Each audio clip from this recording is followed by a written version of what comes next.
I think we'll just jump right in, right? We'll jump right We in. We could won't do. discuss your mom. Wow, how original, Relic. How original. God damn! Welcome to Yo, the '90s or mama. whatever. Haven't Fucking heard that '90s one comebacks. before. Jesus Haven't I heard know that you one haven't before. because she gets around. I think we're jumping right Wow. into it. We won't do the fucking intro song or nothing. We'll just get right into talking because we got a lot to catch up on, boys. We No really do. intro today, dude. Yeah, no fucking extra time for these people. We're gonna jump right into this What? fucking No, no. madness. Hey, you know what, dude? I made that song. Really? Like, I literally mixed that It's song cool, myself. cool intro. That's why Dude, I would never get it. That's why it never gets monetized because it's my own fucking original song. Sick. Wait, but Yeah. that means it can get monetized because it's yours. It's mine. Well, no, I like they can't they can't kick me off because They don't can't have claim any it. Yeah, references. yeah. They can't claim it from a writer. Dude, Other you than need it being like a part of like Mario or whatever. But yeah, we're gonna jump right into this, boys. No intro. We're gonna just go right into Sick. it. Yeah. I don't think it's gonna mute us. I hope it doesn't. That'd be fucking weird, wouldn't it? Yeah, let's see. Let's see how it works. There we go. All right. Okay. Everybody, welcome back. It's the Average Boys Podcast with your boy Crispy. I'm here joined by the Relic and Derpy. It's good to see you guys. Boys, how is it going? I feel like it's, I've been taking, I don't know if you guys noticed, but I've been doing it like almost every other, like 2 weeks, and then I'll do a show, 2 weeks to the show. But it's because like fucking Marvel, bro, and DC, like they're not doing Slow. anything, man. Dude, but I could always talk, man. Like, No, that's I look true. forward to this, and then like I would be sitting here, I got my whole setup, and then I'd be like, "Yo, so we on?" And you're like, "Nah." It's I'm just like, son of a- hearing, it just ends up being like people just hearing me bitch about stuff that doesn't make me happy. And it's like, Well, we could always talk about like what makes you happy. Like, I could I'm just okay. go outside and like, fucking go for a walk and not be so angry. I'm like Vegeta, dude, when he comes to Earth and they're trying to take him places to be nice, and he's just like, flowers, fucking soda, like I'm just so angry all the time. But yeah, it's good to see you guys, man. Good to see you too. Last Chris. time we did a show, it was cool. We talked a little bit. Derpy jumped off real quick, but like he's back, baby. He's back on the back. crowd, Better than mama. ever. Yeah, Hey, Derpy, congratulations. You've been doing good on your stream stuff on your side of the world, man. Congratulations. Appreciate it, Chris. Shit's hard, dude. Like, so up and very up. hard. Shout out to the Answers and all the boys over there. And you know what? I thought of you the other day, Derpy, because I got to go to my first local like college baseball game. I'd never know, been I to saw that the shit in picture. mine. You saw the picture? Yeah, I saw the picture and I saw your Yeah. Insta. Yeah, I was out there, man, and I thought it was really cool. I'd never been out there. I got invited, of course, by the wrestling organization Combat Cult. They you've were been like, covering "Hey, that. come through, come check it out. We're doing a lucha day at the UTRGV. UTRGV is our local college, and they were like lucha day at the park, and they would have the lucha going on, and then the game started. So all the crowd was like around the wrestling dudes, and it was wild, dude. It was super cool. And then I think That's in like the awesome. 7th inning stretch is when they were like, "All right, break time. Come over here and check out the wrestling again." So yeah, it was really cool, man. I'd never been out there. The weather was perfect, like, and the hometown college won. So good to see, right? But they're not your typical like college regional like nationals kind of shit, right? I think they're like in a subpar UTRGV. I don't know how to explain it. Like you probably know this shit more than I do. Hi everyone, thank you guys for joining the chat with us, man. What's up, So- ladies? What's up? But everybody? but you know what I mean, right? You know how they have like the different divisions. Yeah. So our division's got to be like bottom because we're, I don't know, man, bottom of the barrel. We're Mexicans, bro, so no one knows we exist. Nah, I'm You're just a kidding. barrel. You just Yeah. You're just a barrel, dude. Security guards are just a bunch of ice dudes just trying to catch everybody. Like it's so crazy. Like the minority in my area are white people. Like there's like no white people in my area. Everybody's just Mexican down here. It's crazy. But yeah, I had a really good time, man. And I didn't think I was going to tell you the truth. I was like, baseball, like it's just dudes hitting balls or whatever. But no, man, like seeing, I think it was more of the audience like getting involved and them cheering and doing Right. shit that really kind of like, oh fuck, like yeah, get him, It'd dude, be like fucking that. knock Dude, him out. Or I don't know what I'm looking at here. I'm in the same boat, dude. Like I can never watch baseball on TV, but I've been to a Red Sox game. I've been Oh, but that's to gotta like be a Bees exciting, game, though, dude. and when you're there, man, it is hype, dude. Yeah. It is freaking Very awesome. much is. I Yeah. being like the major baseball leagues are got to be super entertaining, like really hyper entertaining. It's super entertaining. It's really like it's just the It environment. really It's depends if awesome. you're good. Yeah, straight. The other entertaining Depends news if is you're good or not. huh? I said it depends if you're good or not, but Yeah, straight. Yeah, that's 100%. But another thing in the news, I don't know if you guys are into this stuff, but Tekaru knocked out Rotang in fucking Oh, I one. heard that. Yeah, I was like, that what? was fucking I- crazy, Dude, like it's his first knockout ever. Like he it's the first time he's ever been knocked out, right? Yeah, and 4 times as a matter of fact in the round. Like he got dropped 4 times. Yeah, It was he's a definitely super super crazy concussed. slugfest, dude. Yeah, it was a yeah. crazy slugfest. But yeah, super hype match. If you guys are into Muay Thai kickboxing or any type of kickboxing, Yeah, well, it was also definitely a must bound watch. to happen because he does let people like roundhouse kick his face sometimes. Yeah, and, he like, lets them fucking square up, Yeah, and both of them are doing that actually in this round. yeah, It was- he watched way too much anime. Just let Anime. people punch him I for years. dare you, or whatever. Yeah, it was a Caught up a to him. great match. If you guys Yeah. haven't seen it, go check it out. I did We- see it. Yeah, I Yeah, didn't that see it was live, but I saw it later because the new Super like dope. it was everywhere. And then the other thing was the UFC did a fight, and for me it was like 3 a.m. in the morning. Oh, it was the fucking worst, dude. Trying to stay I didn't awake and watch it. that shit. I didn't That was watch anything. Prates, UFC. Prates, the one of the super nerds guys, the fighting nerds. I heard, but I don't know anything that's It was a going good- on. it was a good Dude, ever slugging. since they got Paramount, like I feel like I've gotten zero news. Ever since they've been on Paramount, zero news, nothing that like sparks my interest. Like Paramount ruining everything already. well, those like fucking Paramount's bastards. like the worst streaming service. It Find lags like WWE, hell. Those bastards. Yeah.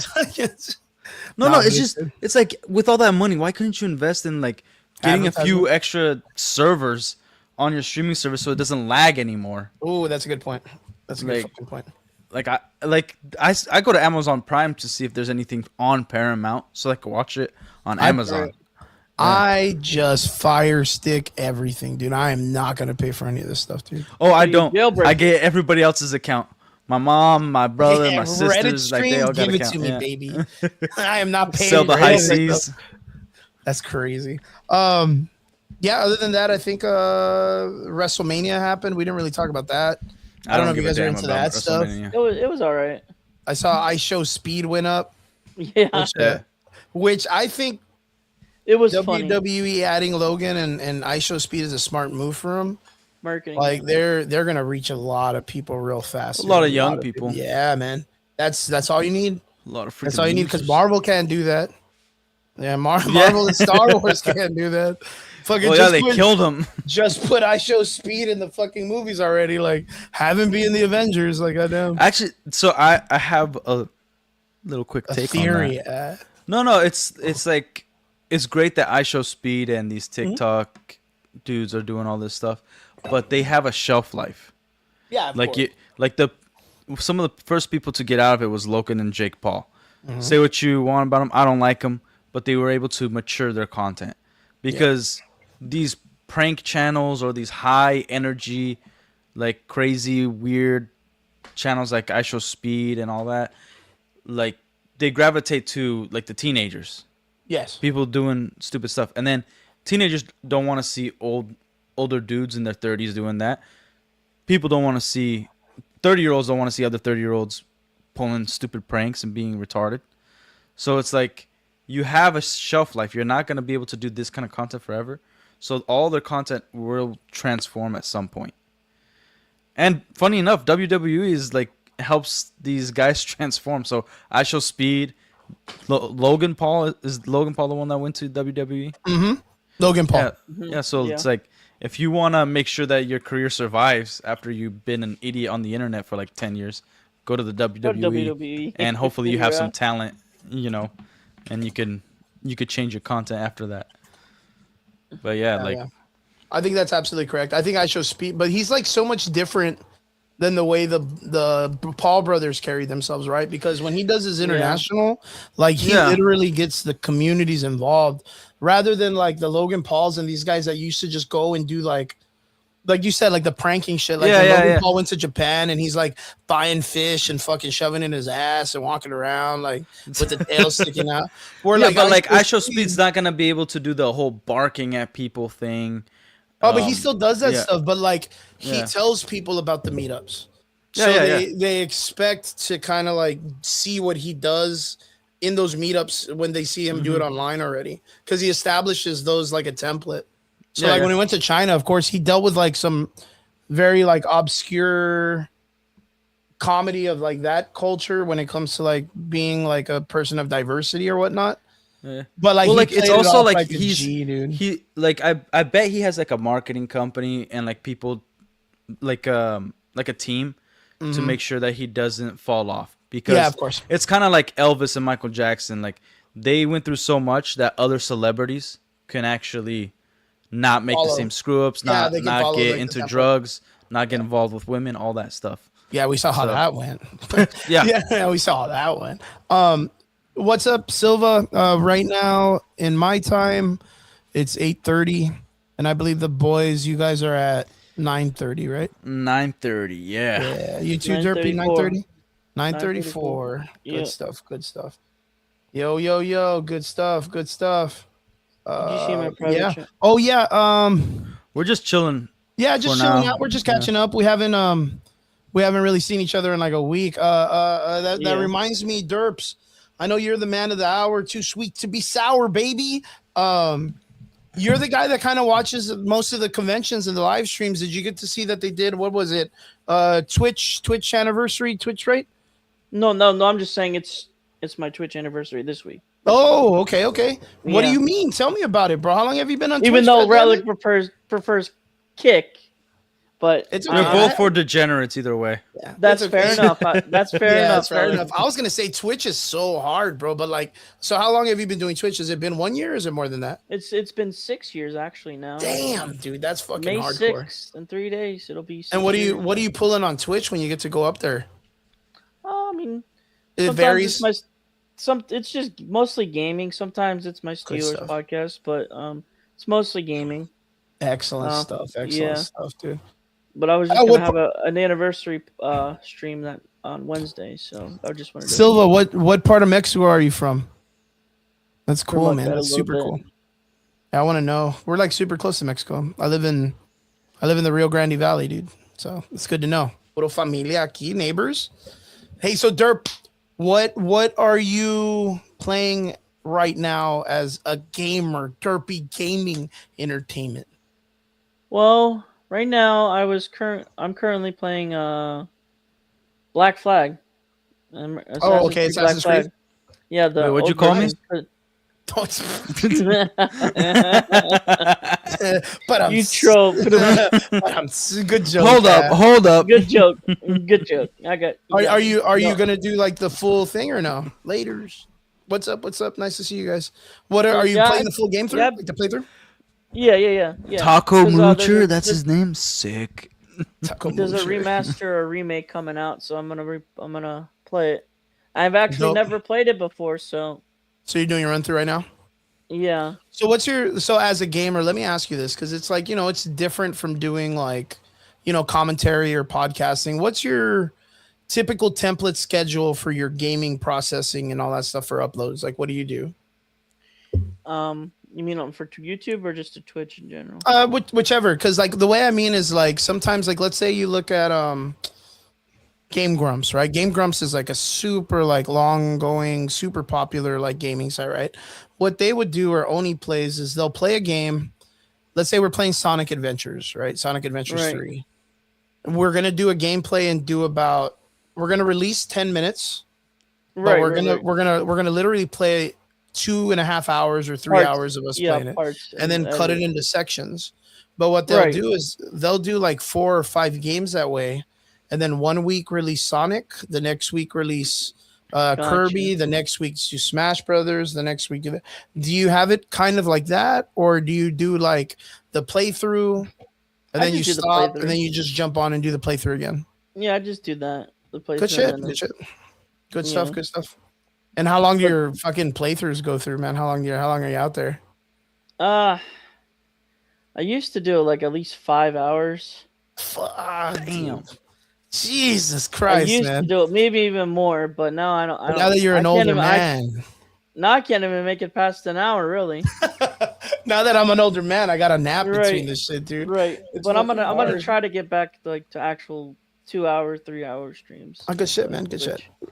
Right Especially now, with this anniversary this Wednesday. So good, man. What's your MO? What are you gonna do for your anniversary, dude? One, we know probably- you're gonna take off your shirt. Heck yeah. Yeah. Yeah, we're doing derpy Show shirtless, them dude. titties, dude. Show them titties, baby. Show them the knockers. Yeah. now. Oh, on the Roll notch, them, man. roll them. No, What do you have planned? What do you have planned? I might depending on Relic if he wants to join or not, because I know you're gonna Nice. be busy, but I might invite him on if he wants to play some games. On some party Wednesday? games. Yeah, Wednesday night probably. So I'll leave it till the end of the stream. I am doing a show on. I'm gonna do shows on Wednesdays. Nice. It's a dude. new show, Nice. so I won't be able to make it, Derp. Dang, Apologize. man. Well, what are you gonna play on Sunday? Depending on what time, depending on the time, maybe I could make it, but Probably depending on the started time, in the yeah. afternoon then, if that's the case. Are you running a multiplayer? Or are you doing something? Probably are some you- multiplayer and then maybe Okay. some Uno, maybe some Jack whatever stuff. Oh, Jackbox. Vince, that's not the first time Derpy went shirtless on stream. Yeah. Oh, yeah. I found out deep lore last week, dude. I found Yeah. this deep lore last week. He just has a random fucking sports letter on his chest, dude. Yeah. Oh! He cuts out the sports letter like. That's actually my He's got the Superboy Prime chest, the fucking tattoo, the fucking carved in one that he did when he's like all trapped in the fucking multiverse. Do you remember that shit when they trapped? Yeah, oh dude. man, dude. Boys, the Superboy Prime shit going on in the DC comics Oh is wild, gosh, dude. Lord. Wild, bro. I Wild. don't care for what they're doing with that. Dude, I'm like into it, but at the Might same play time I'm some like Monopoly. I'm I'm scared. excited for it. I'm scared. I'm like- super excited. It's because like Every time I got excited, I'm like they It's 'cause pulled the rug Superboy out from under Prime- me, you know. it's because Superboy Prime never gets love. They just throw his ass away because he's so OP. But yeah, like, but I he heard just- Tom King might get involved. No, he is involved. He is. Yeah. Remember what But, he like- did with the last Superboy?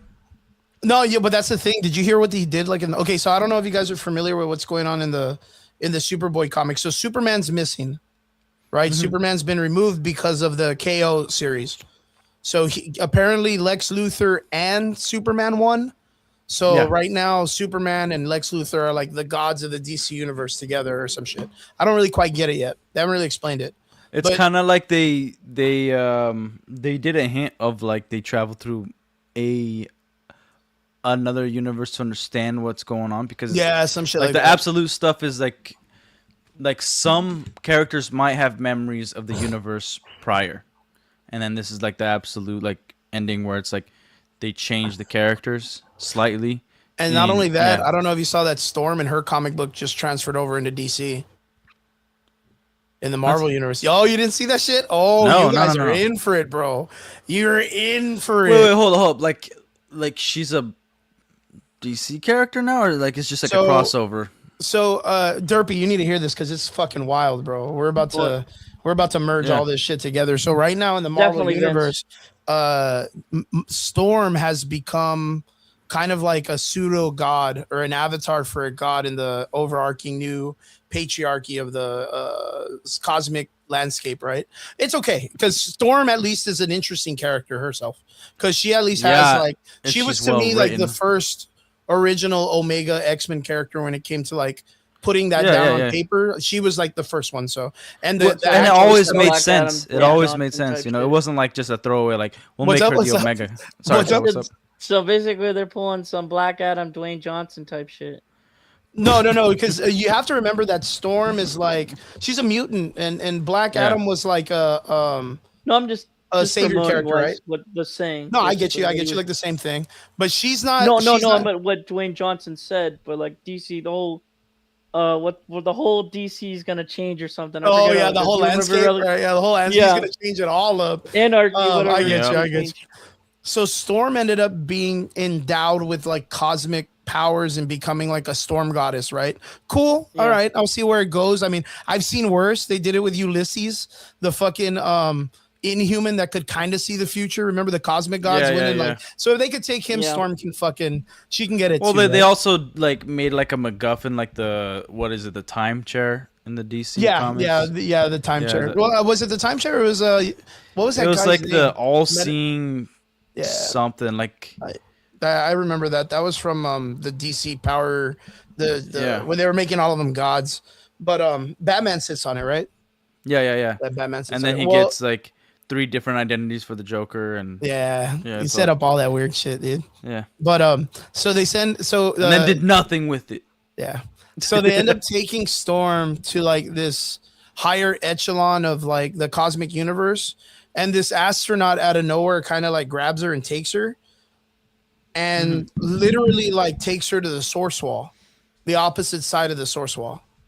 So when that appears, like you already know it's the DC universe, like straight up DC universe. I forgot who she meets. Like who? Let me see. Who is? So she's kind of like. So she's like a Dr. Manhattan of sorts.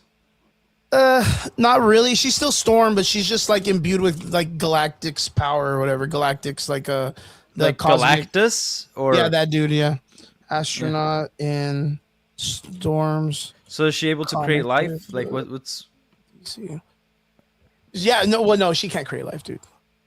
Who is it, dude? She's that's not a with baby her? in the MCU. You better explain this better because I'm starting to get pissed.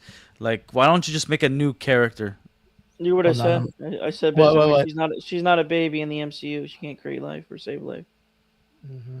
What? Like no, for Fantastic Four, the baby saved Sue. Oh yeah. That bullshit. That's so horrible. I forgot who it was, but Earth's damn, but it's all over the internet when it comes to all the comic book dudes that are like the shills. Yeah, well, not I wouldn't say shills. Shills, Yeah, I wouldn't say shills too hard, but losers, morons, what? It's just the people that are like really about it. That are talking about it. It's this chick. It's a character. Storm's mysterious watcher is revealed to be an alternate version of her mother in Dara, and she's the one that's kind of like at the source wall. Which, of course, like in the comic book world, they're trying to like build it up. But the idea is like the source wall is there, and then the not the Phoenix. But there's another bird that they introduced in the Perpetua DC comic line. Like this big bird that's like black with like a white outline. And that bird almost kills Storm. Is it the one that like is like haunting her and taking away her powers in the comics, like in the original comics? No, this one, what it does is it eats cosmic entities and builds the source wall. The bird protects the source wall. Okay. And Storm, but it's in DC universe. It's not in Marvel. So like for Storm to be like running into it is like, it's because they're gonna like, we're coming up to this idea that Marvel and DC are about to like, they're gonna smash babies soon, dude. Like it's gonna get real weird. Yeah, let's not do that. It's gonna get super weird. Let's it's gonna get really weird. They already had it where Superboy Prime crossover with they Spider-Man. don't even know how to make their own simple universe consistent. Let's not do that. It's okay. Like we are like 30 years away from doing any of that. Sometimes when there's enough alcohol, you just gotta let it happen. I think they just gotta let it happen. I think they just gotta let it happen, dude. Like right now, you really just can't get it. Kyle says, "Hey, I remember you too. I was wondering where you two were. We just saw the other old dudes come throughout. I get it now. It's a shared channel. Yeah. Thank you so much, Chris. Really quick, look into the camera for a couple seconds. Boom. I don't know how to look at that camera. I don't know how to. No, did you see what he said? I'm about to finish. He fell for it. Yeah, but Kyle, we all get in there and be like, "I'm watching you, but you better finish hard then." Yeah. But Kyle, we all have our own separate YouTube channels. This is just Chris's show on The Average Boys on Facebook, YouTube, and is there any other platforms that you put the Average Boys on? Sometimes I used to do some gaming shit back in the day, but I really don't. I don't get time to do that. So when I game, I just kind of do it like on my own. Definitely on Facebook and YouTube, and then you got Derpy Entertainment on YouTube and Twitch, and The Last Relic me and on YouTube. Yeah. As well. Yeah. Yeah, but I just wanted to see if you guys were up on that stuff because it's kind of interesting. It's been a I'm while definitely not since, up in that stuff, It's been a and while since Marvel and DC did some kind of cool crossover. it's been a while since they did Yeah. something good. Yeah, you're Like absolutely correct. you could say absolute Batman, fine, like whatever, go have fun with that. But in terms of Marvel comics, for sure they haven't done anything good in I a like long the time. Brave and the Bold new run. That was pretty good. Yeah, like it's very hard for them to mess up Batman. I think that's one of like the comics. Like it's very difficult. It's the only to thing mess they up. sell. Yeah, it's very difficult for them to mess that up. But Tom King did it. yeah. But nah, I mean it's Speaking about Batman, I just ordered the Lego Batman game. I don't know if you guys got that yet. Are you Yeah, excited and isn't for there it? like a Lego Batman movie coming out too? The number two? No, it's just the game. Just the game. Okay. Are you excited Yes, for like it- the Arkham fighting thing? Yes, I am, and plus Okay. it includes like the Adam West like combat, like the pop up stuff too. While you're I thought That's that was a genius awesome. move. Yeah, Yeah. I, thought that was a I genius move. wish like that they just did a comic run of all characters that they put the pow like bam like all that boom yeah, back in comics because I love that like wacky. but they have it in corny game stuff. basically. I don't know if you've seen the gameplay yet, Relic, but It's No, no, it's I legit haven't- Arkham style, Yeah, but it it's has like Arkham the Asylum, wham yeah. pow and stuff. Yeah, with which the is so much combat. more cooler than the Lego action that they used to have. Like the fighting, Yeah, I thought yeah, it was yeah. kind of corny, but it's fun. Yeah. It's a kid's game. Like, I'm not really expected to be fucking Mortal Kombat or Assassin's Creed, but to see them going like Lego direction to Arkham Asylum, I think that's so cool, dude. Yeah. I think that's Basically, so, it's so taking good. inspiration from like all the comics, all the movies and TV shows. Cool. Like, Okay, and well, there's, I can't and wait for there's, that. like, and there's like 30 suits at launch if you get one specific version. They're so good at that stuff, dude. Like Lego, when they put out video games, like it's so crazy. Do you remember? I know it's probably not something that you guys played or anything, but the Marvel Universe one, right? Yeah, I got them. Dude. I got 'em. Dude, You have they have no like idea. fucking 40 characters in each game. Yeah. Dude, you have no idea how much I've played Lego video games. And There's this Lego is why Marvels, I'm gonna Lego remind you Avengers, guys and the Lego chat. Marvels too. I had a Lego store Mm-hmm. and we had a TV You in mentioned there. that. And even if I didn't play it, I had like Switch and Xbox and some systems in there so people could play it if they're not shopping.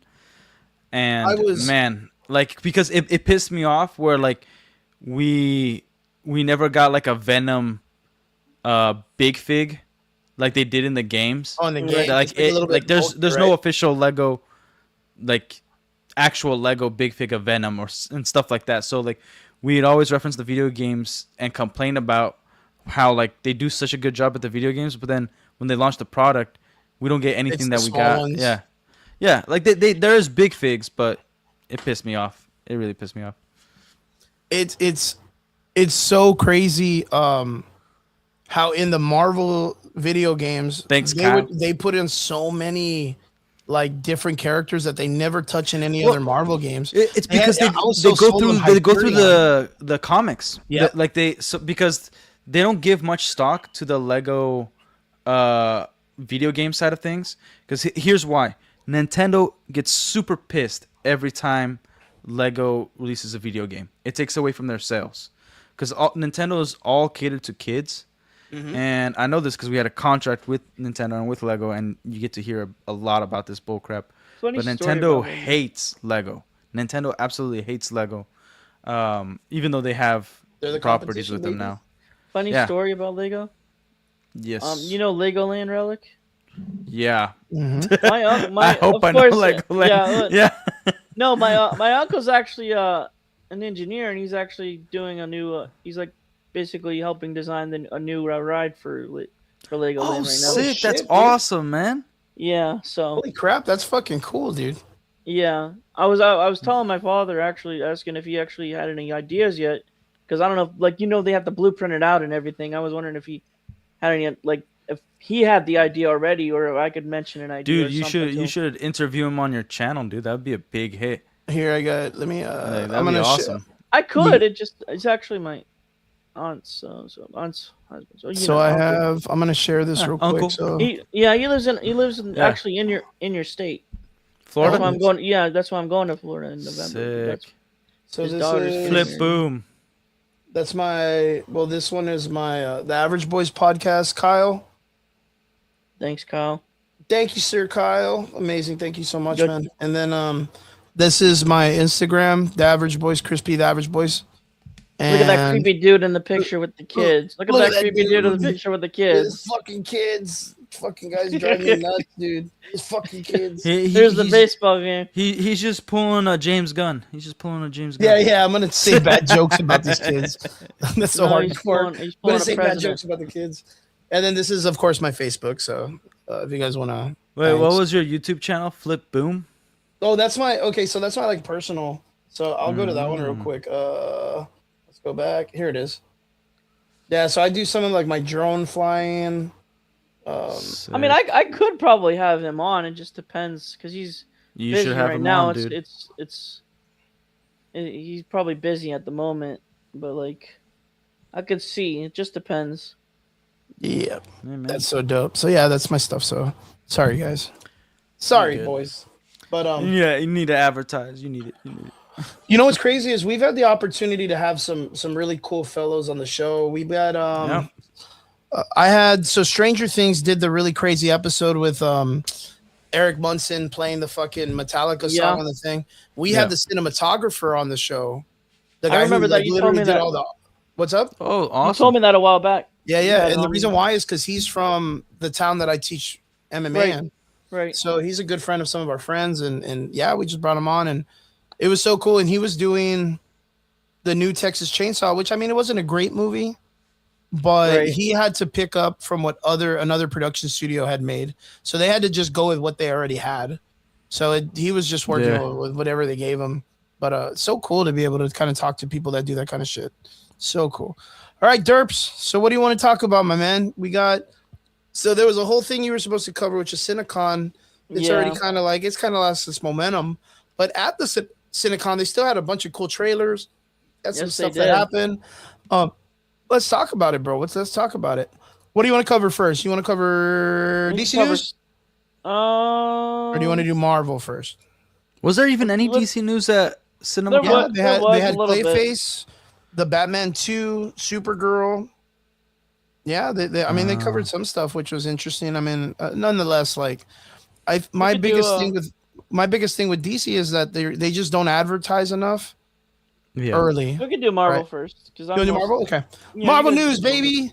So Okay. at Cinecon, they brought in the man of men, the men of mystery, the coolest man on the planet. Robert Downey Jr. came in to talk about his 28th role he in did. Marvel.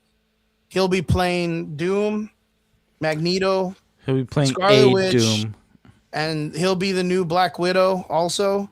Since they're not going to bring Scarlett Johansson back, they brought Robert Downey Jr. So he'll be the whole Avengers cast. So he's the new Eddie We talked Murphy. about Is that making what the you're saying?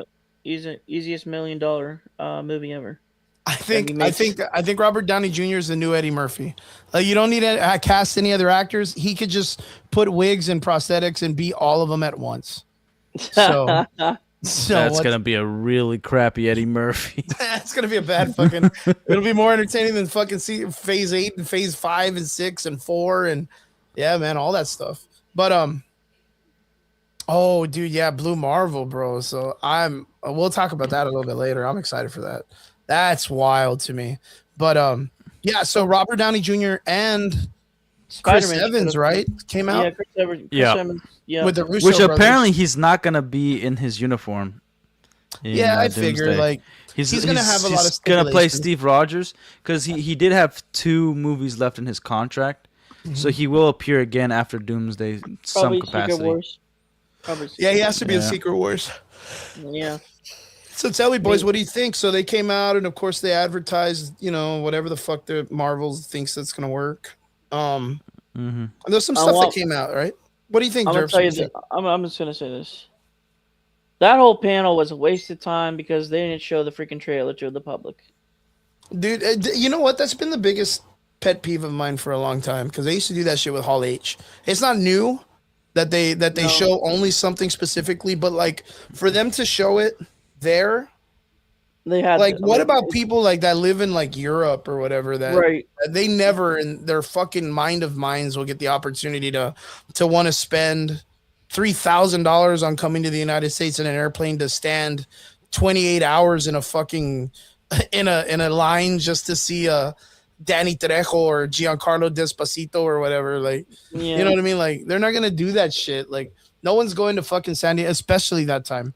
San Diego Comic Con is like a dead fish. Like, no one's really going anymore. Like, I think it was more of a waste of time because the Russo brothers and Robert Downey Jr. along with Chris Evans, first of all, it was just bad acting to like draw some sort of entertainment out of. They didn't do anything to the fans that was like, they didn't have to say like, yeah, we've had a rough couple of years. But they could have acknowledged something where it's like, we wanted to bring like the fire back because we love the fans. Like nothing like that. You know what I mean? Just like, hey, check out. Like, you guys excited for Doomsday? It's like there's no hype for this. Yep. You put Doomsday, one of the best Whatsoever. characters. There's no build up to Victor Von Doom, and we've had us.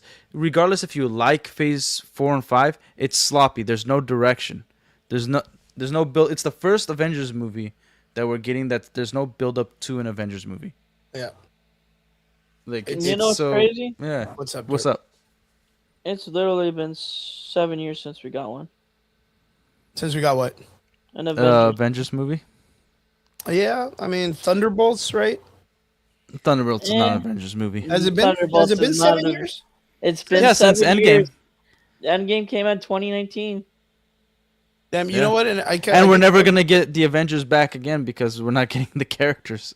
Yeah, because all of them are separated or scattered. Avengers disassembled, Or guys. dead. It's in the comics. It's in the comics. Avengers Shut up. Shut up, Chris. Shut your whore mouth. It's real crazy, man. Because I was just talking about this off chat, right? Yeah. Right. Where the Russo brothers had this marvelous idea to be like, hey guys, you know how Phase 4 and Phase 5 really sucked? Well, Forget all that. forget all that. We're gonna put the trailer and all the information you need on the last film that we did good with. Like, what a way for And that Marvel to was be it, like, yeah. here are the keys to the car. You know, do whatever you want because we believe in you. And then for them to be like, all right, well, all the shit you guys did for the last like 8 or 9 to 10 to 15 years, like we're gonna omit that and make it seem like the timeline had already been fucked.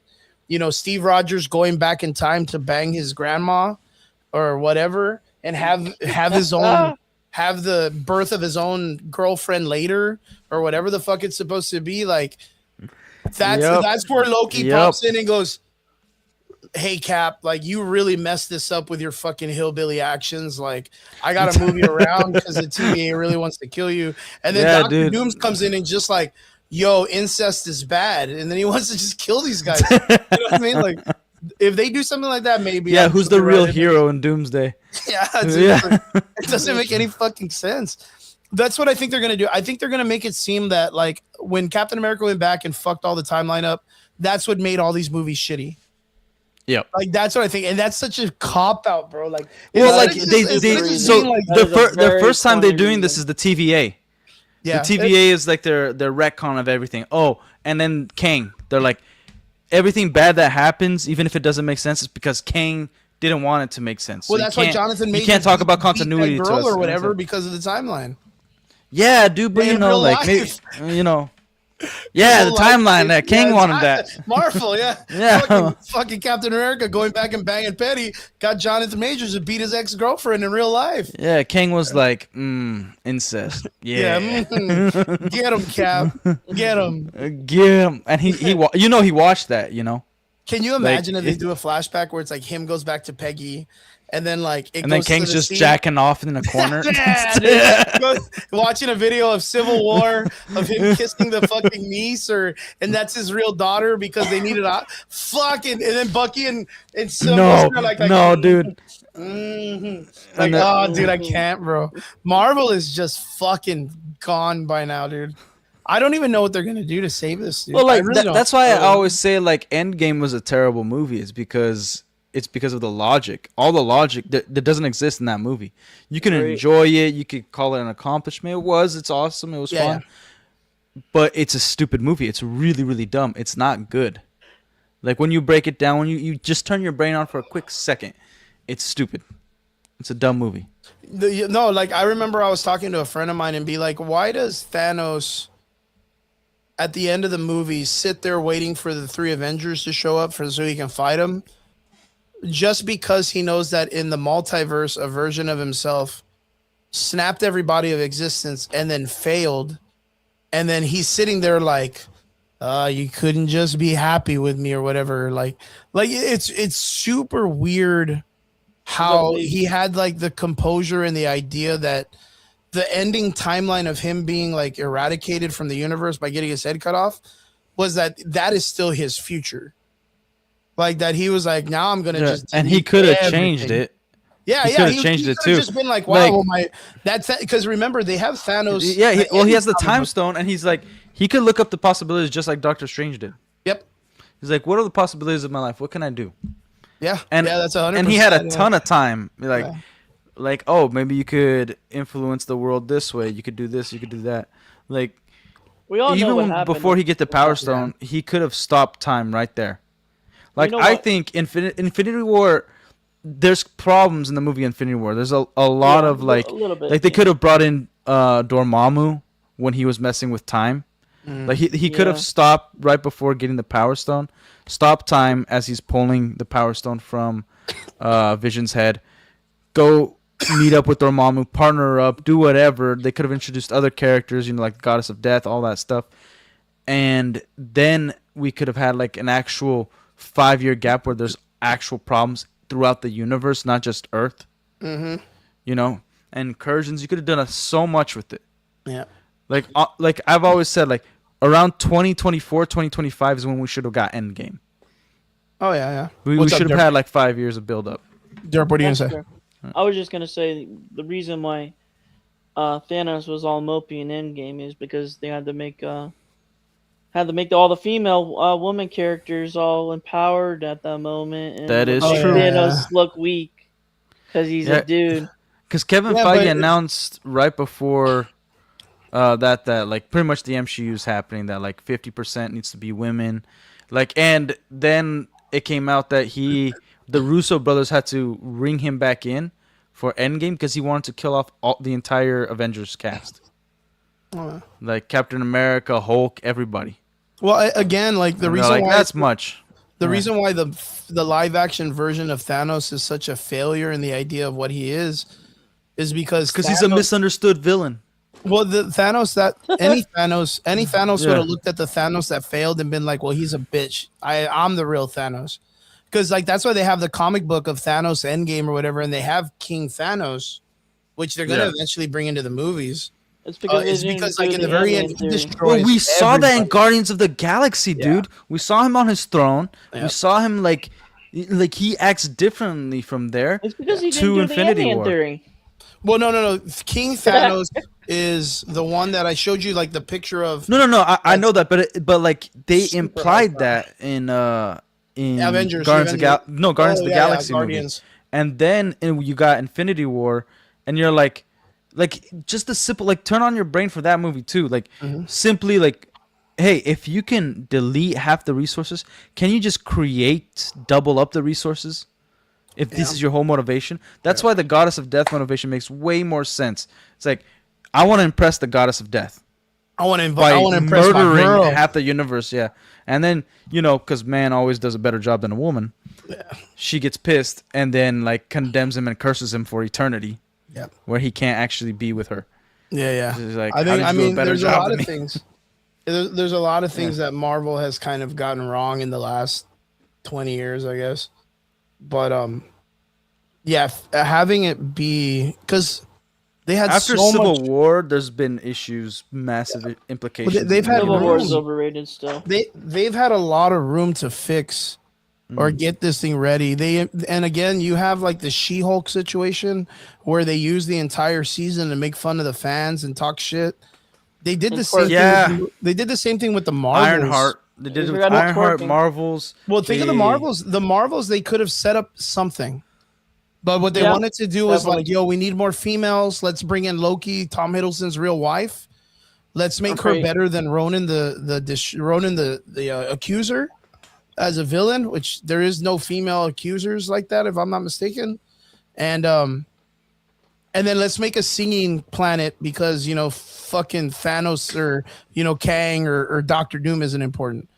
And then let's do Star Fox at the end with Pip the Troll for no fucking reason other than just to have it. You know what I mean? Like, and that's like at the end of the Eternals, if I'm not even mistaken. It's not even the fucking Marvels God, movie. don't even remind me of the Eternals. And remember, the Eternals are supposed to be Thanos' siblings. Yeah. Don't even remind me of the Eternals, dude. Yeah, the Eternals is wild. I feel like it's ridiculous.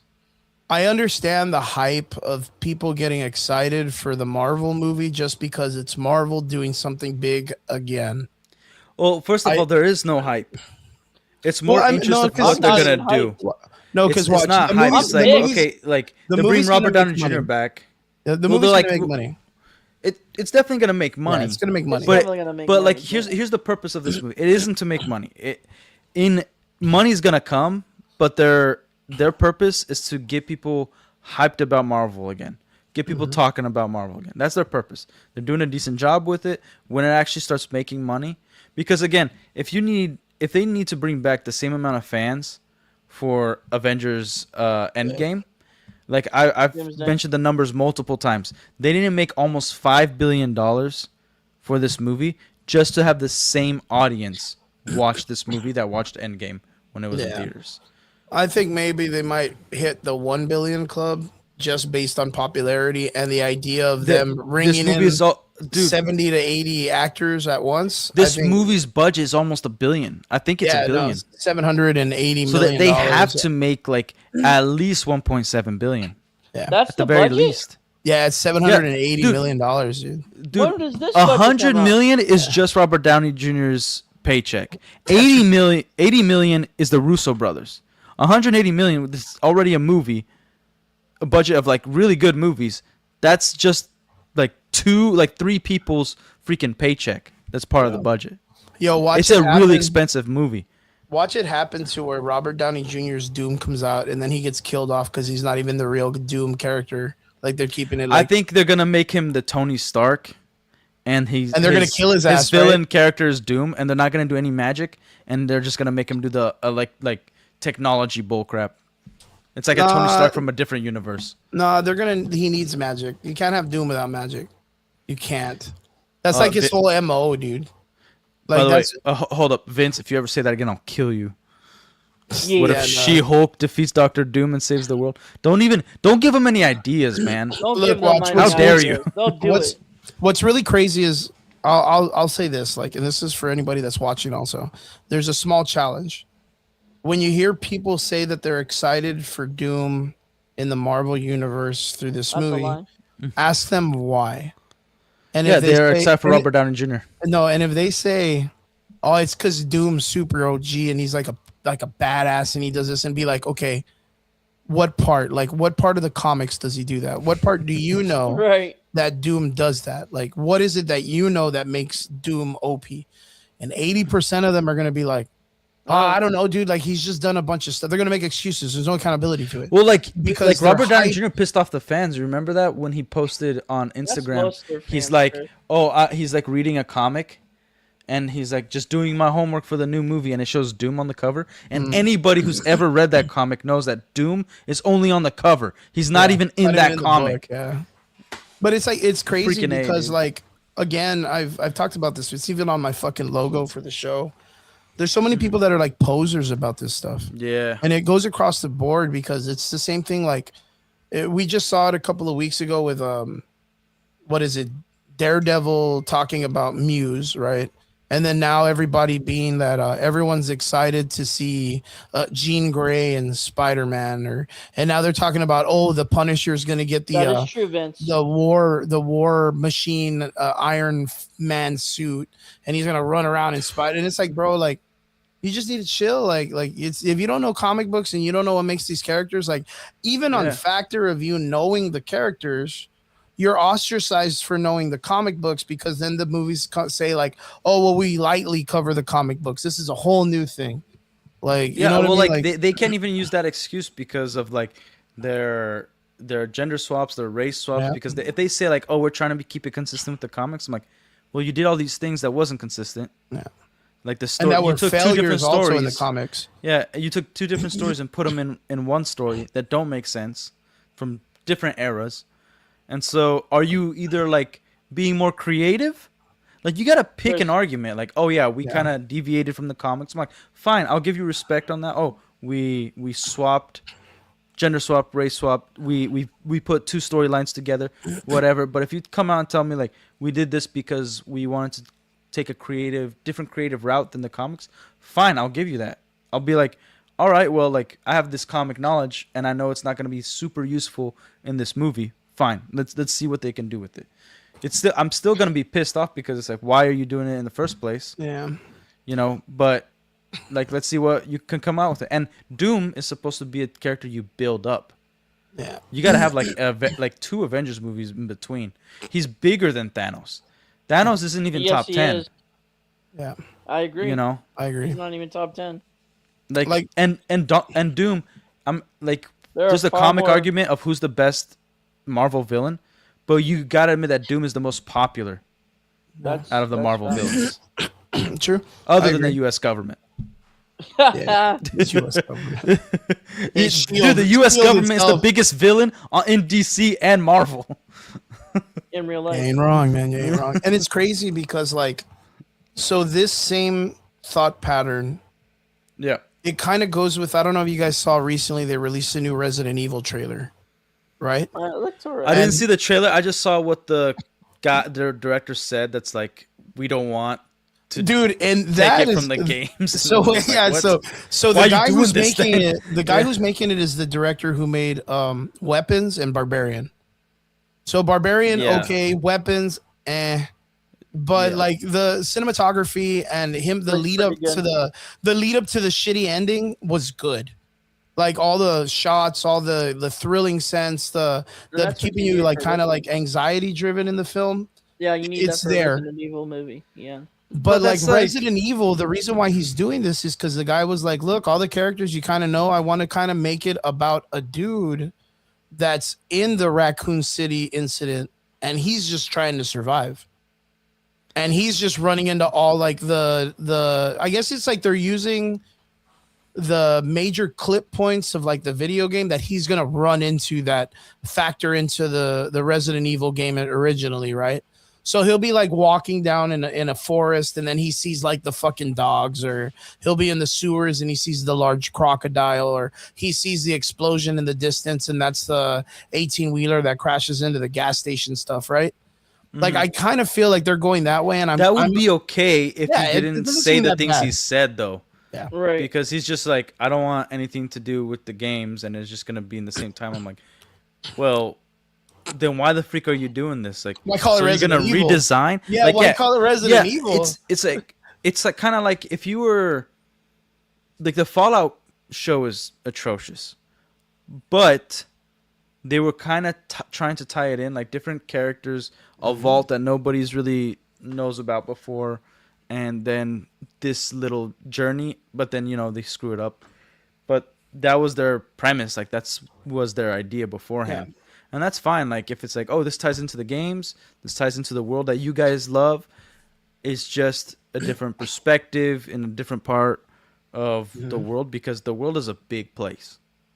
Like it's gonna be very hard to be like, this is the only character that's doing anything in this world. Like this is the main character that you've played in the games, and he's going to be able to accomplish the massive feats of like saving the world or whatever. Yeah. But then these other characters, you're interested in their life and like how are they gonna live and cope with everything that's been going on But in it this makes universe. it makes a good point to call this out.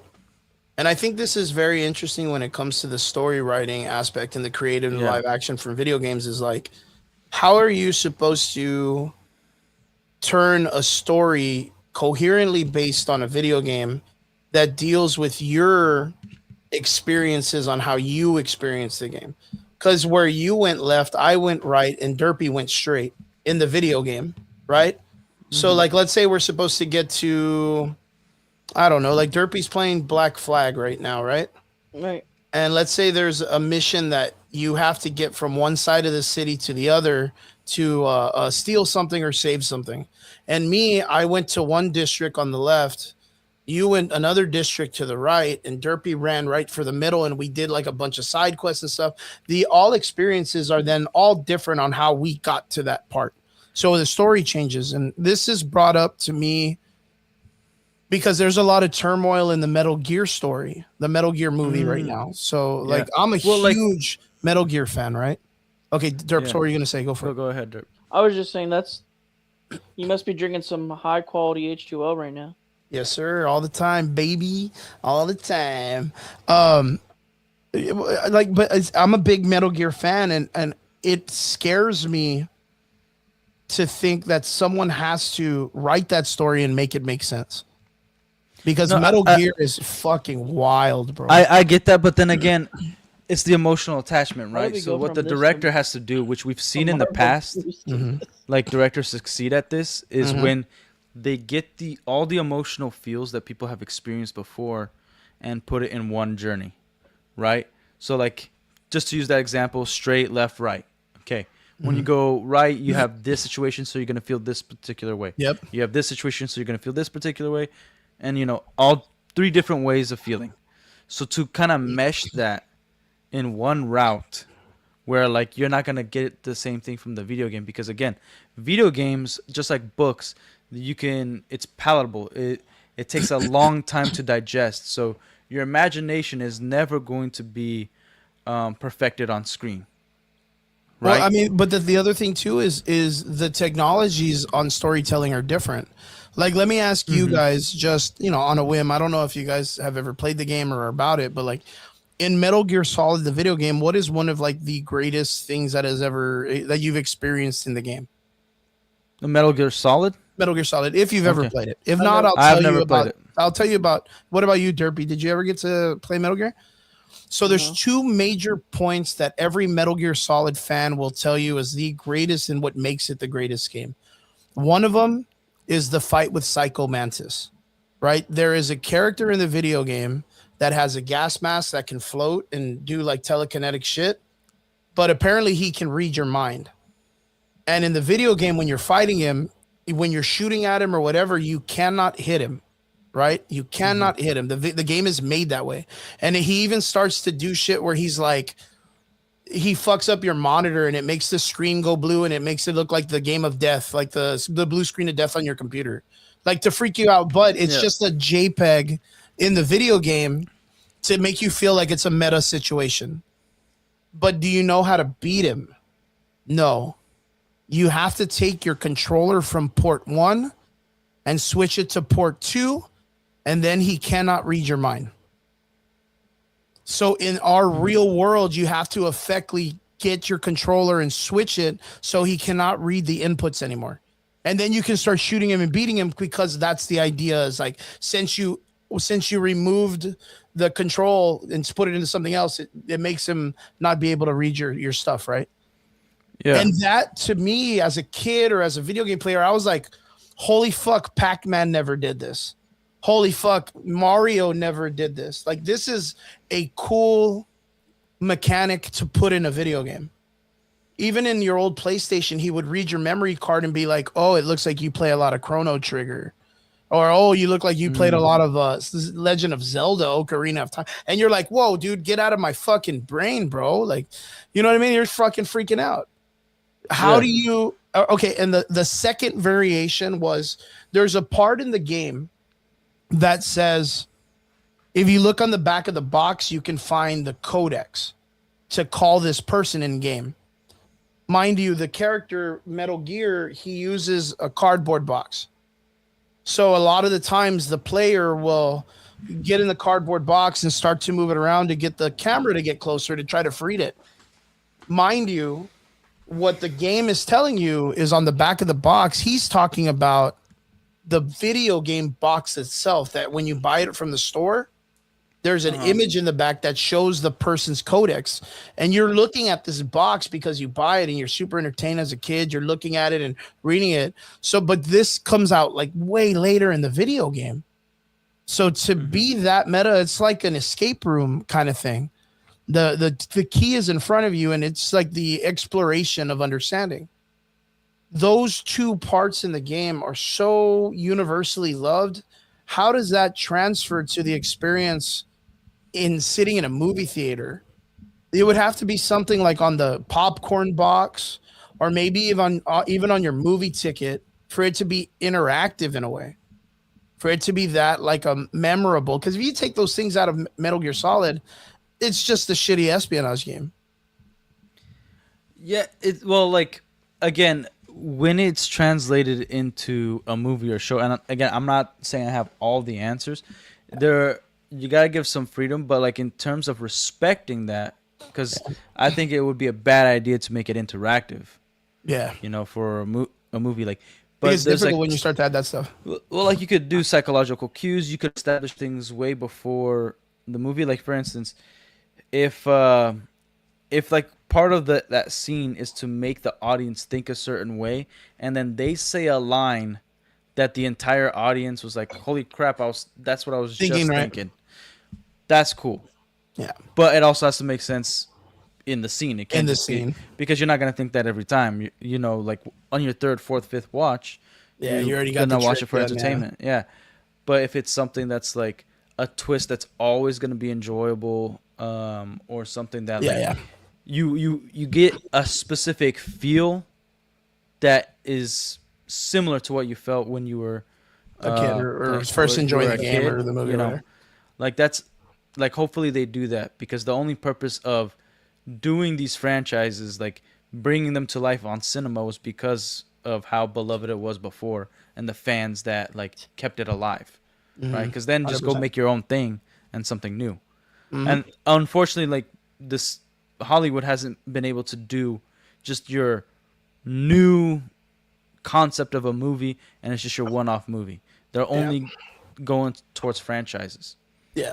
And it's up to the directors or whoever's the, I guess, lore master to go back and be like, this is why this became popular. Yeah, hopefully and it's sometimes it's a stupid moment, sometimes it's a really cool moment, sometimes it was like a big event, like maybe it was just the year that it happened and everybody pre-ordered at GameStop. I don't know, whatever it is. Yeah, I mean, Cleve makes a good point too. He's like, I'm not a Minecraft guy, but everyone loved that movie. That's like the FNAF movie too. So I don't think like, everybody loved it. I think just the like, if core you make a audience kids movie, that really attacks. If you make a kids movie and all kids play Minecraft, it's gonna make money. Yeah, like a lot of people need to separate, like, the dollar amount doesn't actually like mean success. It just means a lot of people watched it. What comes after is success, because nobody cares about Minecraft 2 movie. Nobody's talking about the next Minecraft movie. It's like, it's parents that their kids don't know how to make a decision. They're not part of the media. That's like, my kid likes Minecraft, so you're not just buying one ticket. You're buying 3-4 tickets to go watch Minecraft. To go watch and it, have a moment with your with family. your children and stuff in the family. True. Yeah. Cleve also puts in the comment section that, nowadays they change up stuff too much. Doom was good for me back in the day.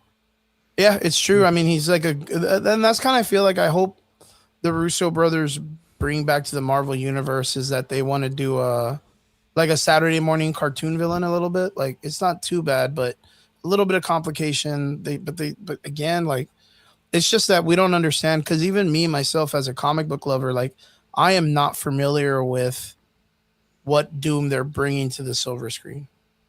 Like, what Doom we're going to get. Yeah, well, I think we're not going to get any Doom from the comics. Yeah. I think we're getting him in name only. Maybe a whole new guy, right? Yeah. And that could be. And Vince talking about Roadblocks, they already made a whole series on that. It's called Catch a Predator. Oh god. That's fucking wild. That's fucking wild. That's nasty. Alrighty, well, enough of Marvel fucking up. Marvel sucks. That's the news. Marvel sucks. Yeah. Spider-Man might be good, but it sucks. Yo, are you guys caught up like on all the Sadie Sink talk about her being like Jean Grey, and now a lot of people I am not caught up, but I don't want it. Yeah, I'm not a big fan of that. There was another one that said that she might be Typhoid Mary. I think that would be more. Or she could just not be in it. We could get somebody with talent. No, she's in it. She's in it. Yeah, they're gonna. I would love to see good actors and actresses back. I forgot. I think it was Derpy. Derpy. Did you say this last time? but that Marvel is putting like one X-Men into like every movie.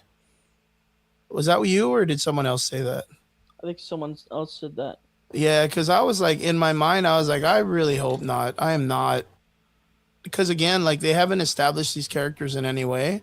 The last thing I heard was I had mentioned this a long time ago because I was confused on it why they weren't adding these people, but now there's a rumor that like Michael Fassbender is going to be in this because he's going to be like the new younger Magneto. Because Sir Ian McKellen, like I love the guy, but dude, the guy's pushing like 93, 94. Like just fucking leave him He's alone 89. already. Yeah, well, either way, leave him alone. Like this guy's Yeah. not gonna be doing like wire foo and fucking hooking Dude, him up to shit. Like the Hobbit movies, they had to like do a bunch of green screen stuff because he because he can't do a couldn't, lot like, of move stuff. around. And they he just had bring he Patrick had to Stewart back to kill exercise him. to just so that he could do Broadway plays again. Yeah. And I mean, it's just, he's already outaged and it's fine. He's already done some very great things and he's super successful and everybody loves him. Patrick Stewart, too. Like, they just bring him back, pay him, and kill him. Like, I'm already tired of that shit. Like, and we already saw Patrick Stewart get killed. Yeah, we don't need any more. Like, we don't. Now I know that he's not even as strong as the Scarlet Witch in his own universe or in his own fucking Which is ridiculous. Battlefield. Yeah, I don't even want to get into that right now. Ridiculous. I'll talk like fucking 48 hours on that shit, but no. Yeah. So for them to bring in the X-Men First Class, like I didn't know why that hadn't had made a thought. It doesn't make any sense for them to bring the older X-Men because all of them are all like Bryan Singer specials, and Bryan Singer was a horrible person. You know what I mean? But they never mentioned a X-Men First Class, and I thought that was a kind of a better approach in a way. Like they made more interesting characters, like for what it's worth. But I heard that they're further bringing that, but I'm so checked out on the Marvel universe and all their bullshit. Dude, I haven't seen rumors or anything. I'm tired of all that shit, boss. Like I'm done. Yeah, like it's the only thing, and I'm not even to the point of excitement anymore. But I'm excited to see Nicolas Cage back, and that's the main reason I want to see Spider Noir. And we've talked about it. I don't want to get it too much into it about how I don't want a universe with it. I just want a one-off show. But whatever. We know we're gonna get a universe. It's just we have no focus. Same with DC. It's like we're doing like this whole universe. Like, how about you just focus on the one movie you're gonna make next? Yeah, that's all you gotta do. Yeah, like don't keep announcing a bunch of movies. Just like, hey, we're gonna put out Superman 2. We're gonna put out Wonder Woman. We're not like don't announce 10 movies and now we're expecting all these things to flow. It's like no, just focus on that character. Yeah. Focus on this team. That's it. And then build from what you already made. Not like just try to build everything at once and then you're going to be jumping from this comic to this source material to what the fans want from this and this and that. And it's like you're going to confuse yourself by like trying to create this universe. Like the MCU started with like we want to get to the Avengers team, but let's focus on the one movie, Iron Man. How does he get his suit? What role does he play? Things? Yeah.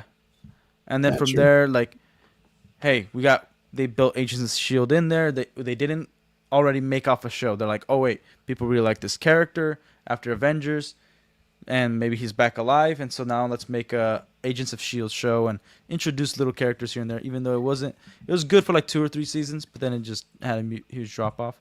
But it's like, look for opportunities. There's times where you create opportunities and times where you just have to look for them after you create something. True that. Yeah, but Derps. Yes, sir. Let's talk about DC, man. Let's jump the gun because let's talk about the DC world. I don't know if we can. We got Relic in the building.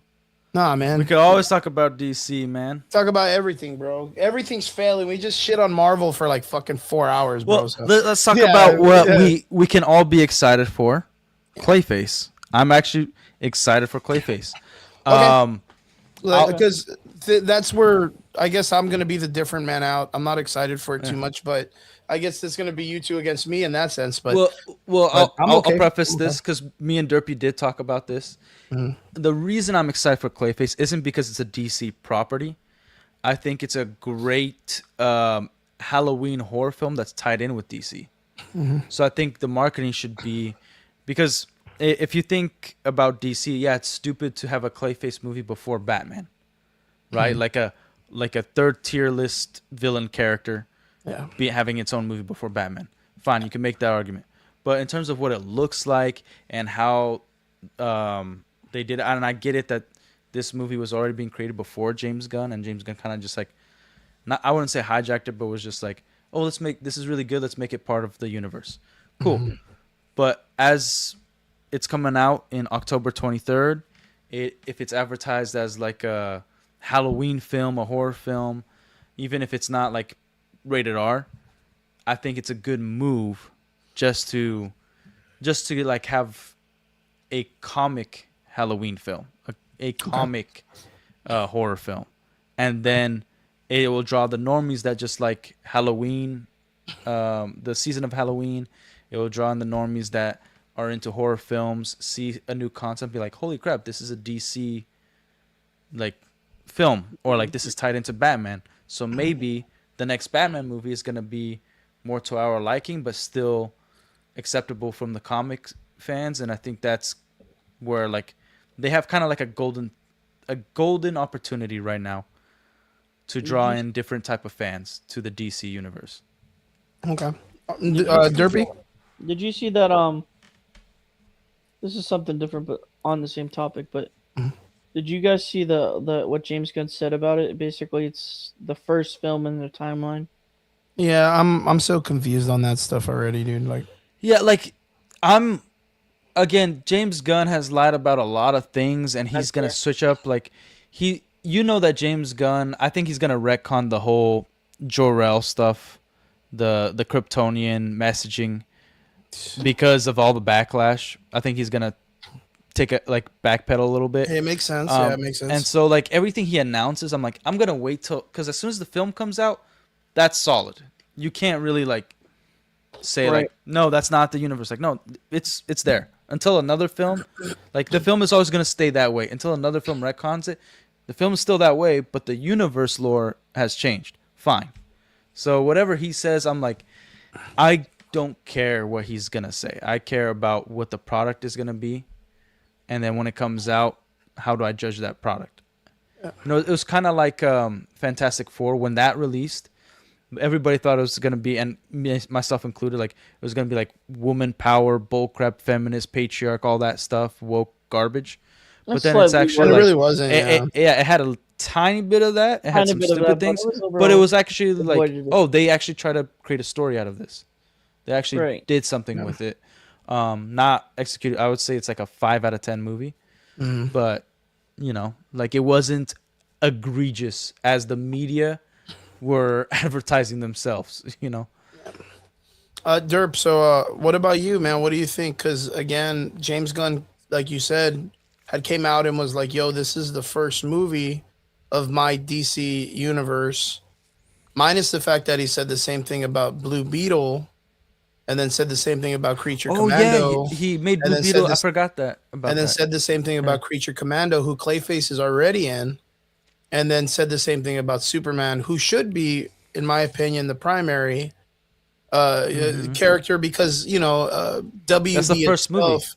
Well, the reason why I say it is because WB itself was a company at the time that was failing, and Bugs Bunny wasn't holding up anymore.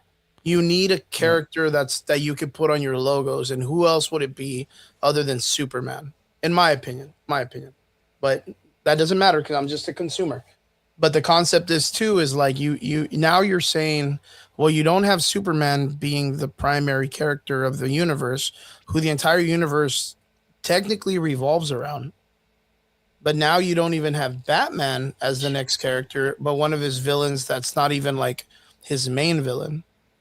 Like, I don't understand James Gunn's thought process on making Clayface the primary movie. Derp, what about you? Do you know, or do you have like at least a process or a thought on it, like on the idea of why he would make Clayface the first film of the universe? Probably because maybe it's like maybe the specific version of Clayface is a younger version, like maybe, and Batman's maybe like a certain age. I don't know, but It's a little confusing, right? it is kind of confusing. But Well, regardless of the time, regardless of like Relic said, it's a perfect opportunity to win over the normies, like you said, that like Halloween and want to go see a movie like this. yeah, I'm looking more for, Because of the like I said, I'm looking tone, more forward to it as a Halloween movie than a comic movie. right. Uh. And basically, like a week before Halloween, and there's not really any Halloween movies this year. It is a perfect opportunity to convince anybody really that it's not just this universe has different variety, different Genres. tones to it. So that's how I feel about Clayface. And what about the idea of them stepping over the Superman thing? That they didn't want Superman now to be the primary movie. They want Clayface to be the primary first start off of this universe. That to me is a bigger concept. I have a thought on that. Okay, well, Derpy first. Derpy. Yeah. Like, what's your opinion on that It's first? silly. Yes, it's silly, Okay. but probably for the long run, it probably will make sense. Once they build it up to it, it'll probably make sense in the long run. Okay. Yeah. What Like, about my- okay? So, really? my thought on it is like, okay, first, like I it's said, it's probably with Superman. It's like, even if you like the film, it didn't do well, so Okay. it didn't do at least as well as they wanted it. You know, like Yeah. and Clayface, they have an opportunity to, if it's gonna be the first film, they might build up something as like Clayface molded his face to be the president of the U.S., molded his face to be some other villain, and he's like utilizing it. Like, they might build him up to be a bigger character than we ever saw in the comics or the animated series. I agree. And so, like maybe he's like the first Joker.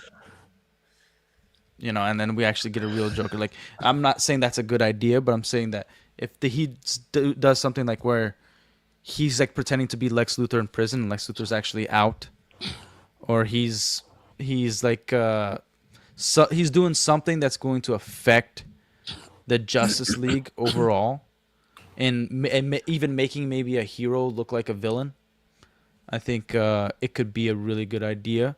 Now, in terms of marketing wise to the fans, like the DC comic fans, it's a bad idea to come out and say, hey, Clayface is the first movie in this DC universe timeline. Yeah. Right? Yeah, the It's like, flagship. okay, well, like Superman will always be the flagship because it actually came out first.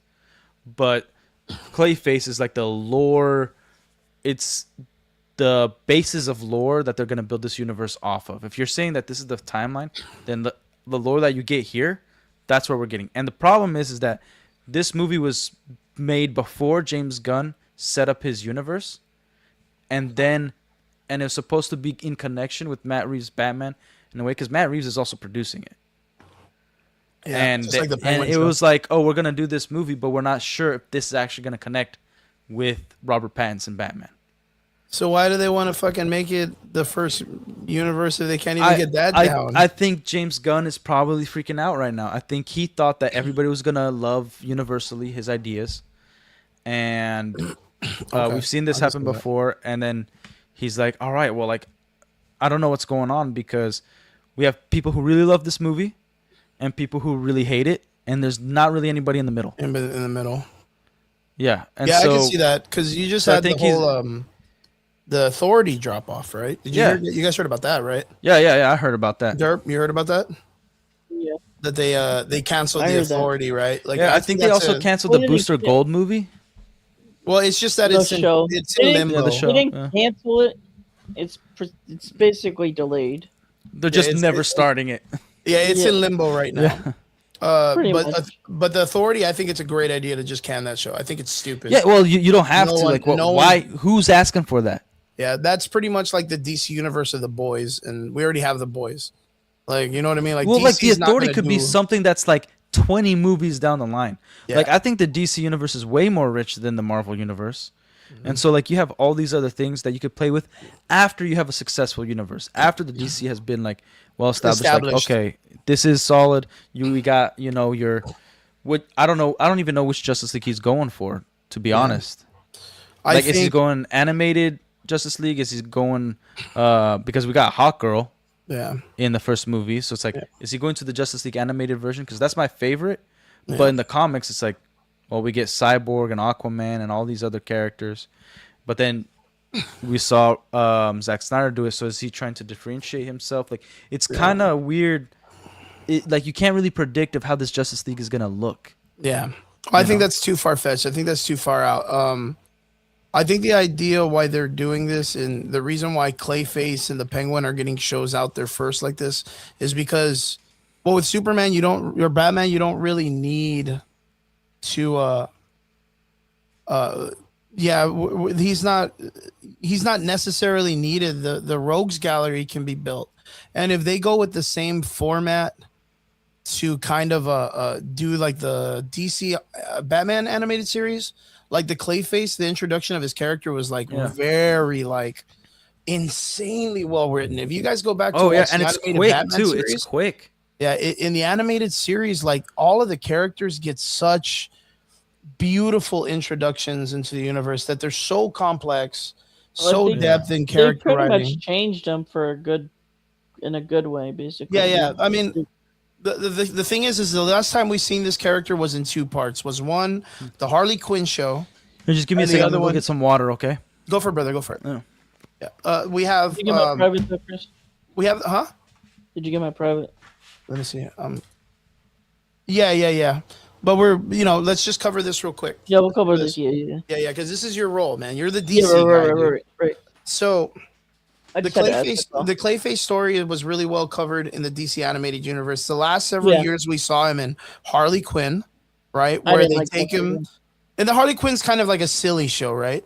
Yeah, But feminine silly show. yeah, it's kind of a silly show. And then the other part was, of course, Creature Commando, where there was a kind of a revamp of his character. He's a little bit skinnier. He's kind of working for Amanda Waller. He has like a purpose in the DC universe, right? Yeah. So I kind of get this vibe that the show is going to have to work in this nature of making Clayface a espionage spy kind of guy. Probably. But at the same time, I think the reason why he's the flagship character is because this is a classic James Gunn move. Right. Later on down the pipeline when they're doing the Justice League movie versus the what is it, the Doom, I forgot the name of the League of Doom, right? That's what's the Lex Luthor's group, the Legion of Doom. Legion of Doom, Injustice, yeah. Yeah, when they're in that process, for some reason, you're probably gonna have a villain to hero moment where Clayface Could be a part kind of of manually saves the day in some weird way, does something that it goes back to, oh man, he was the first movie. He was never evil. He was just misunderstood. And then will Clayface up and disappear into the crowds and all that stuff later on in his films. That's what I think. That's what I think James Gunn's going to do it, and that's why Clayface is like the first of the films. I think it's the first because they need something to establish Gotham, not just like place Batman and then here's Gotham. Green Goblin. You know what I mean? Cool shirt. Yeah. I got you. But yeah, it's world, because Gunn's really known for world building, and if they just give if they basically Clayface, if they just have that, then you don't just have to have here's like 20 years into Batman already. Yeah, Gotham basically, and then and we only seen it one time. You know what I mean? Mm-hmm. In that period. Yeah. So then now we got it in Clayface. Basically, we have a world established. Gotham City. Yeah. So, Relic, I was saying that I believe that the reason why James Gunn is going in this direction of making Clayface the first is because in the two last iterations that we've seen him in entertainment or whatnot, it's been on the Harley Quinn show and then on the Creature Commando. In the Harley Quinn show, he kind of plays this failed actor that just wants to be noticed and loved. In the Creature Commando, he is a forced kind of espionage spy, bodyguard for Amanda Waller. So like he does serve a Yeah. purpose in the overarching story in the hierarchy of like the villains in the story.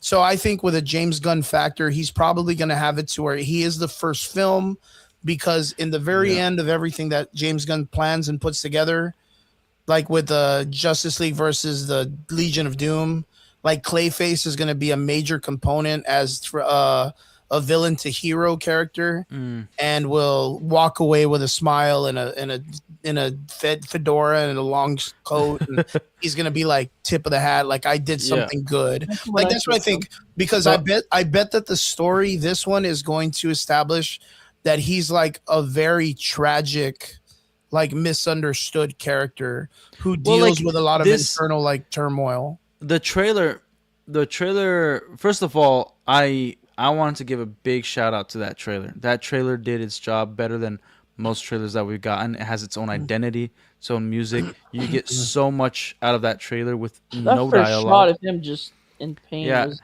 insane. The The stress that- in his eye. yeah, that trailer, it made you really think about the Batman animated series. If you guys go back and watch it, there's so Yep. many scenes that's taken straight out from the animated series. Mm.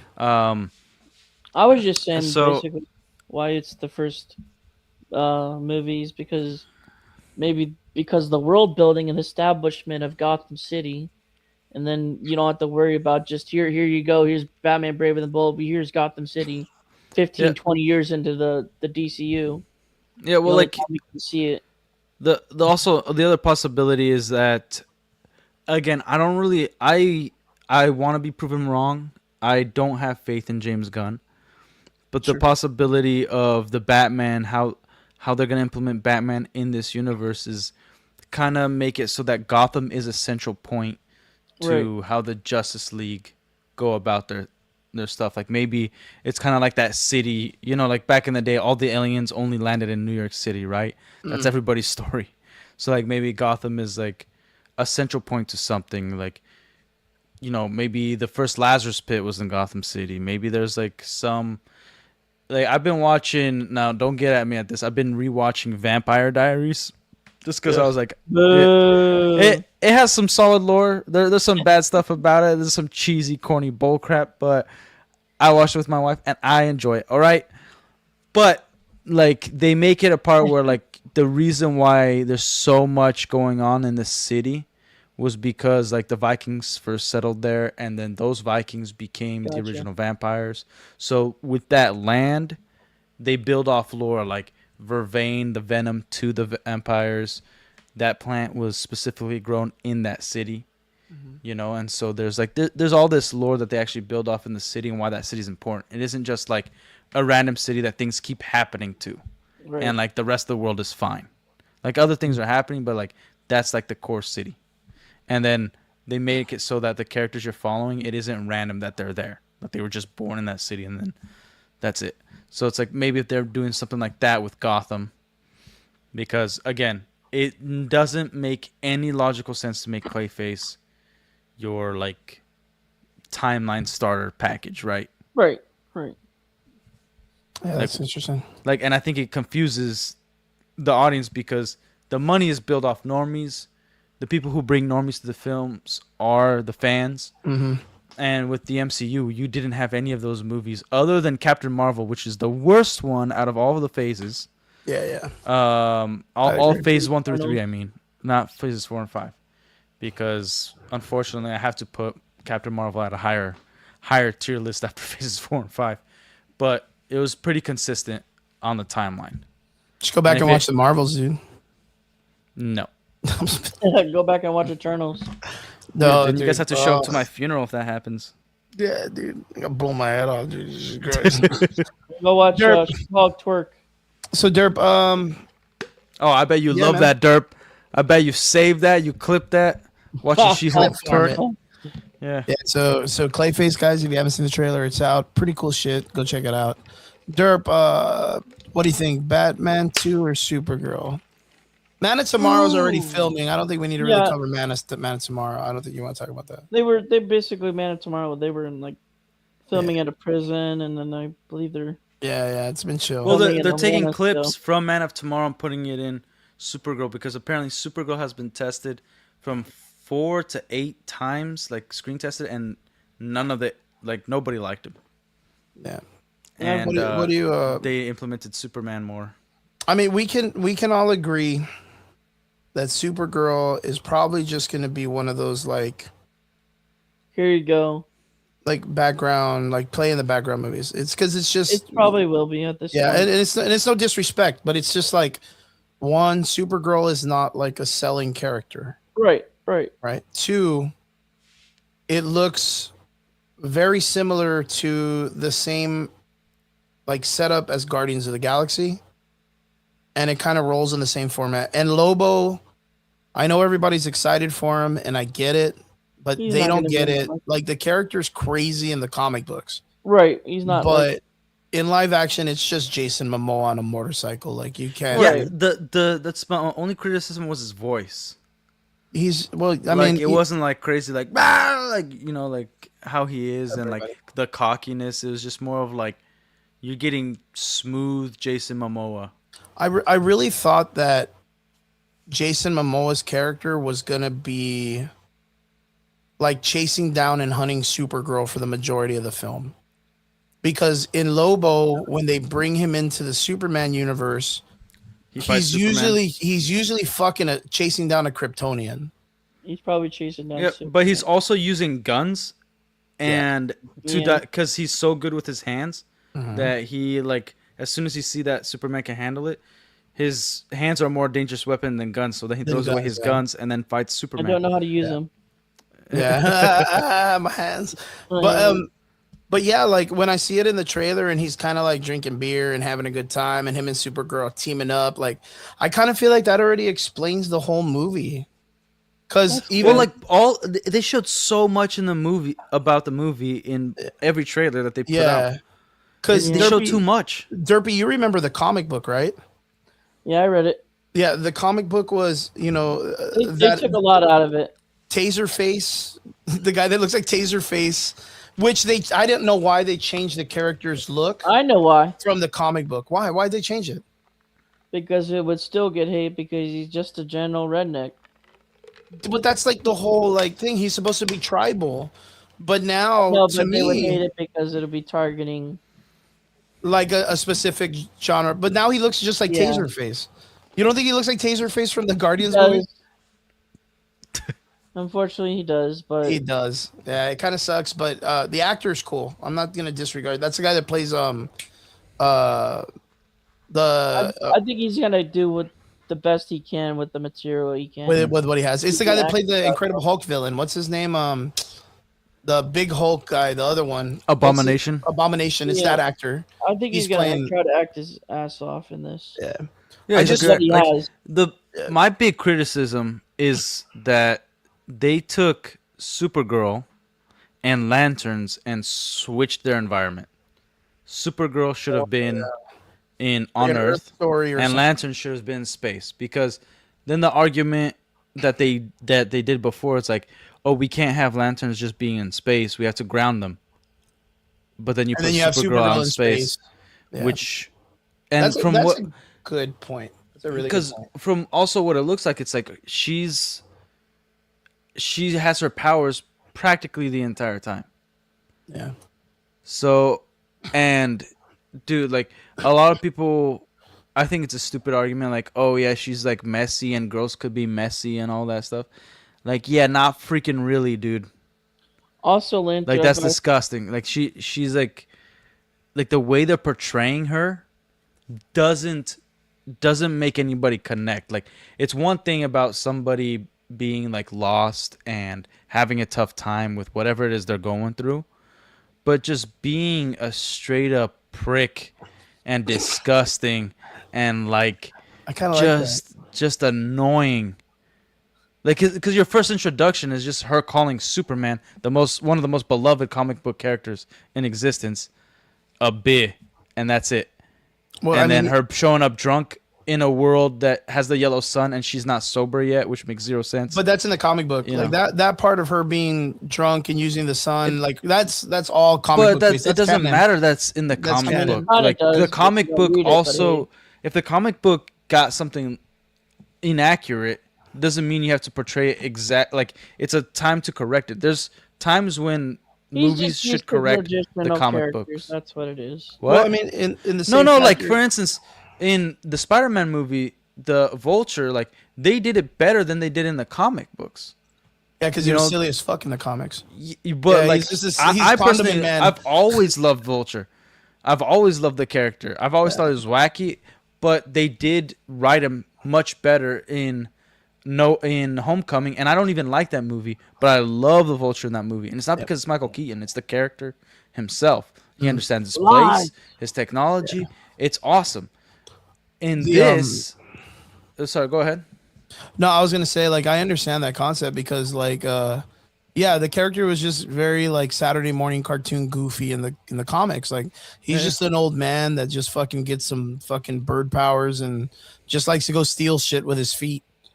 Like at least this one kind of like brought in. Well, he was like dying of technology. cancer, and then there was the whole like North Pole, South Pole bull crap. Yeah, like it's Yeah, just the guy has it's powers, yeah. That's the whole like, oh, I fell into a bat of mutagen and was hanging around with Yeah, a glow yeah, stick, and now I just glow in the dark. Like, you know what I mean? That's just like like the random powers you get because of a factor on dude, the outside or whatever. Yeah, that I was watching Static Shock with my kids like just the other day, and I that's love exactly Static how he Shock. gets his powers.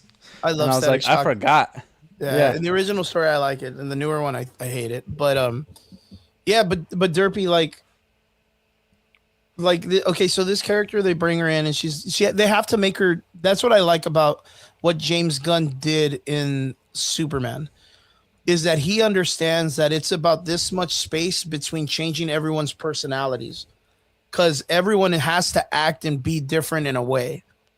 So like Guy Gardner's super easy to kind of like switch, but how do you switch him to make him an asshole with a hawk girl who's like a pretty mean and strict person, and then a Mr. Terrific who is like a idiot savant, a hyper intelligent character that does like the hyper genius Elon Musk sitting on tables shit, right?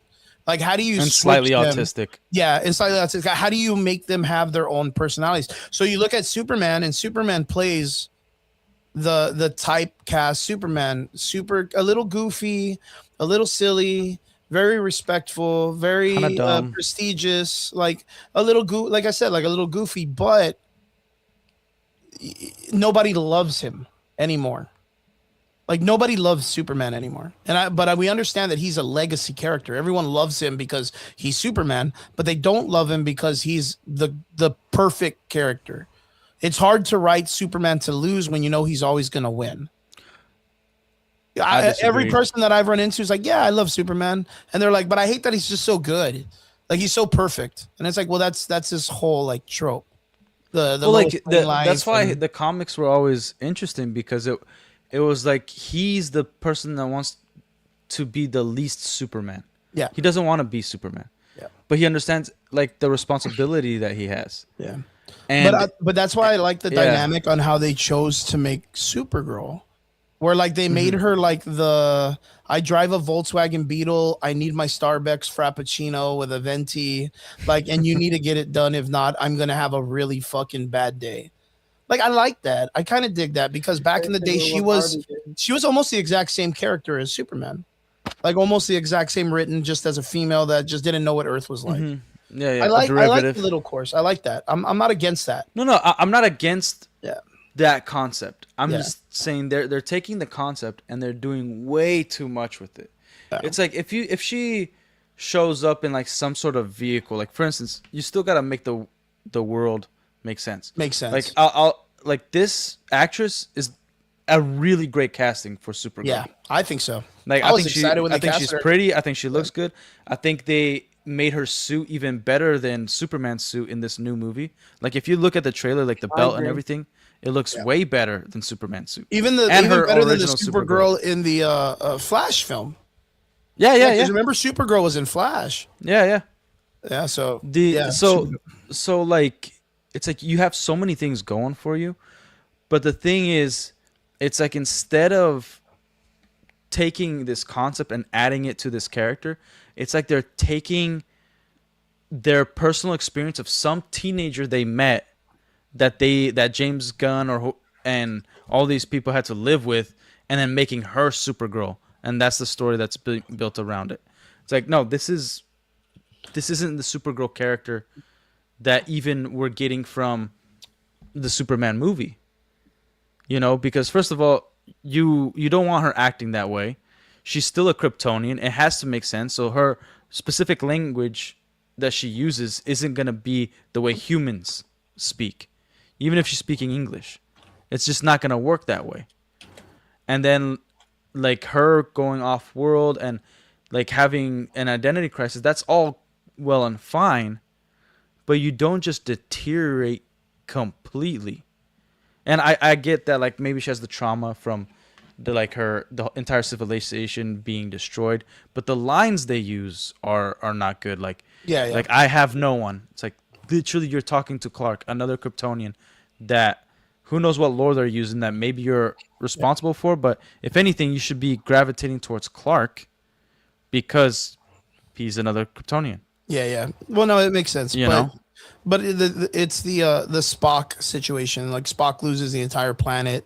He was in exile. He never really felt that he was connected to the fucking guys with the ears. But when they destroyed the entire planet, he was like, it's hard to understand when they eradicate an entire extinction, and you're like the only three left, right? So I get the turmoil. But Derpy, I wanted to ask you too before, because I really want to get your mindset on this, because to me, you're the target audience for these guys, and I know you're going to enjoy it because you're a DC guy. You're going to love it, and to see it come up, and I know that Relic, myself, Brian, Trigger, we all believe the same thing. Like, we don't want DC to fail. We're critical on it because we expect more, because they have so much experience on making these characters make sense, right? But the other thing that I wanted to ask is, James Gunn does Superman and makes crypto like a huge major component in it. And now it looks like in the Supergirl film, crypto again plays another, like almost like a weak chain link. And like he gets hurt and then the whole story revolves around it almost. It looks like in the trailer. Might not. Motivation, yeah. Yeah. And we understand that James Gunn's, that's his real dog, like the whole thing. So like, I don't know if he's doing the same thing he did with his wife in the make John Cena boner. No, yeah, he's not gonna have someone bone the dog though. Yeah, but John Cena. No, but make it to be where she's like, hey, my wife doesn't get a lot of acting gigs, but I'm gonna make her an actor. Like, I'm gonna force this bitch. And the same thing he did with his brother, which a lot of people didn't like his brother as an actor. He was just an extra before the Guardians, and in the Guardians they were like, yo, let's kill off Yondu, a very original, the part of the original Guardians of the Galaxy set, and let's bring in Kraglin as the fucking new Yondu. And it didn't really make sense to me, but I understood as like, if I was gonna make a movie, like I'm gonna cast fucking Derpy as the fucking Arnold Schwarzenegger character, and I'm gonna choose fucking Relic to be my guy on the computer that gives me all my information in my movies, because I want my friends to be up. So like, I feel like he's doing the same thing, but for his dog, right? But digressing from that, how do you feel? How are you excited, and why are you excited for the Supergirl film coming up? I think it has to deal with that I've read the source material. I don't know if Relic's read the source material, or you read the source material, Chris. Yeah. When you told me about it, I did. And it's rough in the beginning, for certain people, but overall, from pure like creativity, it's actually the art style and the writing is somewhat pretty good. Yeah, I think it's good. But it does fall off by the end. I'll say that it does fall off by the end, but because the ending's not that very good. But overall, like creativity, creates plot wise, it was a pretty good story. And well, it is a flagship. But they borrowed from it, and basically, some of it, not fully, and that's what kind of makes me nervous. Okay. Because they definitely put new things that aren't from the source material that together. Yeah. But I think I think it's definitely getting the movie in general is definitely getting pre-hate, which I don't like at all. Yeah, those things are gonna happen either way. I All know, movies are getting that nowadays, dude. All I But know. movies, but the thing is, people aren't hating on it because they automatically think it's that gonna the fail. script is bad. They're saying from what we see and what James Gunn has done in the past, I predict this. Yeah, Like nobody's like just saying like I haven't watched the trailer, I know it's trash. It's like no, because I watched this trailer. This is what I felt from it, and this is why I don't like it. yeah, And that's fair. And again, I've seen the same people criticize something, and then we want to eat crow. We want to be proven wrong. yeah. Like if the Supergirl movie truly is good, I'll definitely be the first to be like, yeah, it's freaking awesome. Everything I imagine? said, Can you everything I imagine? said, it's fine. Like I still that trailer still made me It'll feel probably that be way. good, but it'll probably Can you know, be imagine 10, it's 10 like- years of DC, baby? No, If it's they like get Clayface. I'm It's so like excited for Clayface. that. Like if Clayface absolutely sucks, I still think this trailer was incredible. Yeah, That's just being objective. It's simple. Like the one of the reasons I won't go to the source material for Supergirl is because I go to the source. I went to the source material for James Gunn's Superman to because he said that it's gonna be based off the All Star Superman, yeah, right? said multiple, And- not just All Star. yeah. Yeah. Well, like in the beginning, he said All Star. I don't know if you remember years Yeah, ago he, when he did say right it was gonna after revolve around yeah that. right after Black Well, Adam, but he's we're the like ones who changed it. we're taking this straight out of All Star, and I'm like, oh, that's cool. It's not my favorite iteration of Superman, but it's a really well written comic. There's still a lot of comic-y logic in it, which is dumb. Like I got my son the full collection of the All Star Superman for his birthday. It's a good few story. weeks It's ago. cool. It's fun. Yeah. It It's just alright. happens It's- to be that Superman's dying. Yeah, Superman's dying like right in the beginning, right? Yeah. So when the only thing that I saw in the movie that he took from All Star was the robots in Yeah. the Fortress of Solitude, I was like, that's That's the it? only thing I see from All Star Yeah. Superman. Like Mr. Terrific is in this too early. Guy Gardner is way too early in this. Yeah. Hawkgirl has no presence. She's a nothing character. There's kaiju's. You know, we already got Lex cloning.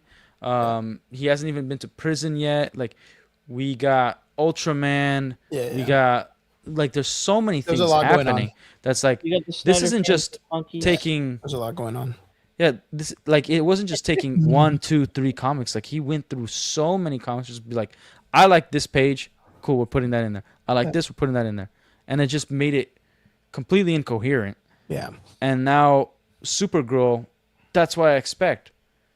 I Like- really think though, but I really think that they are taking, like Derpy makes a really good point. Like Derpy says the Supergirl comic book that they're following, it's Yeah. okay.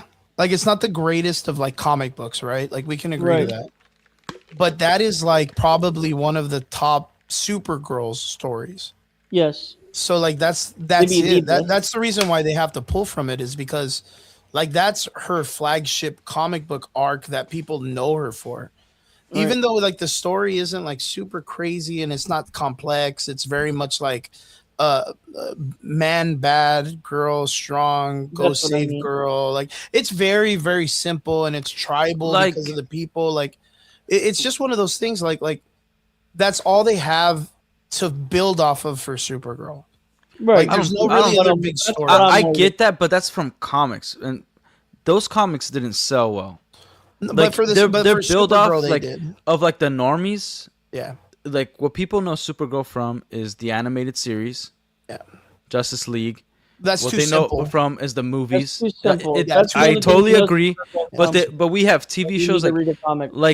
TV shows where first normies got into it. So we got Smallville, we got like the Supergirl, even though it's a terrible movie, the Supergirl movie that's Yeah. supposed to tie into the Christopher Reeve. So like people like if you go up to a regular person, they might not know nothing of the story, but if you say, "Do you know who Nightwing is?" they'll probably say, "I don't know."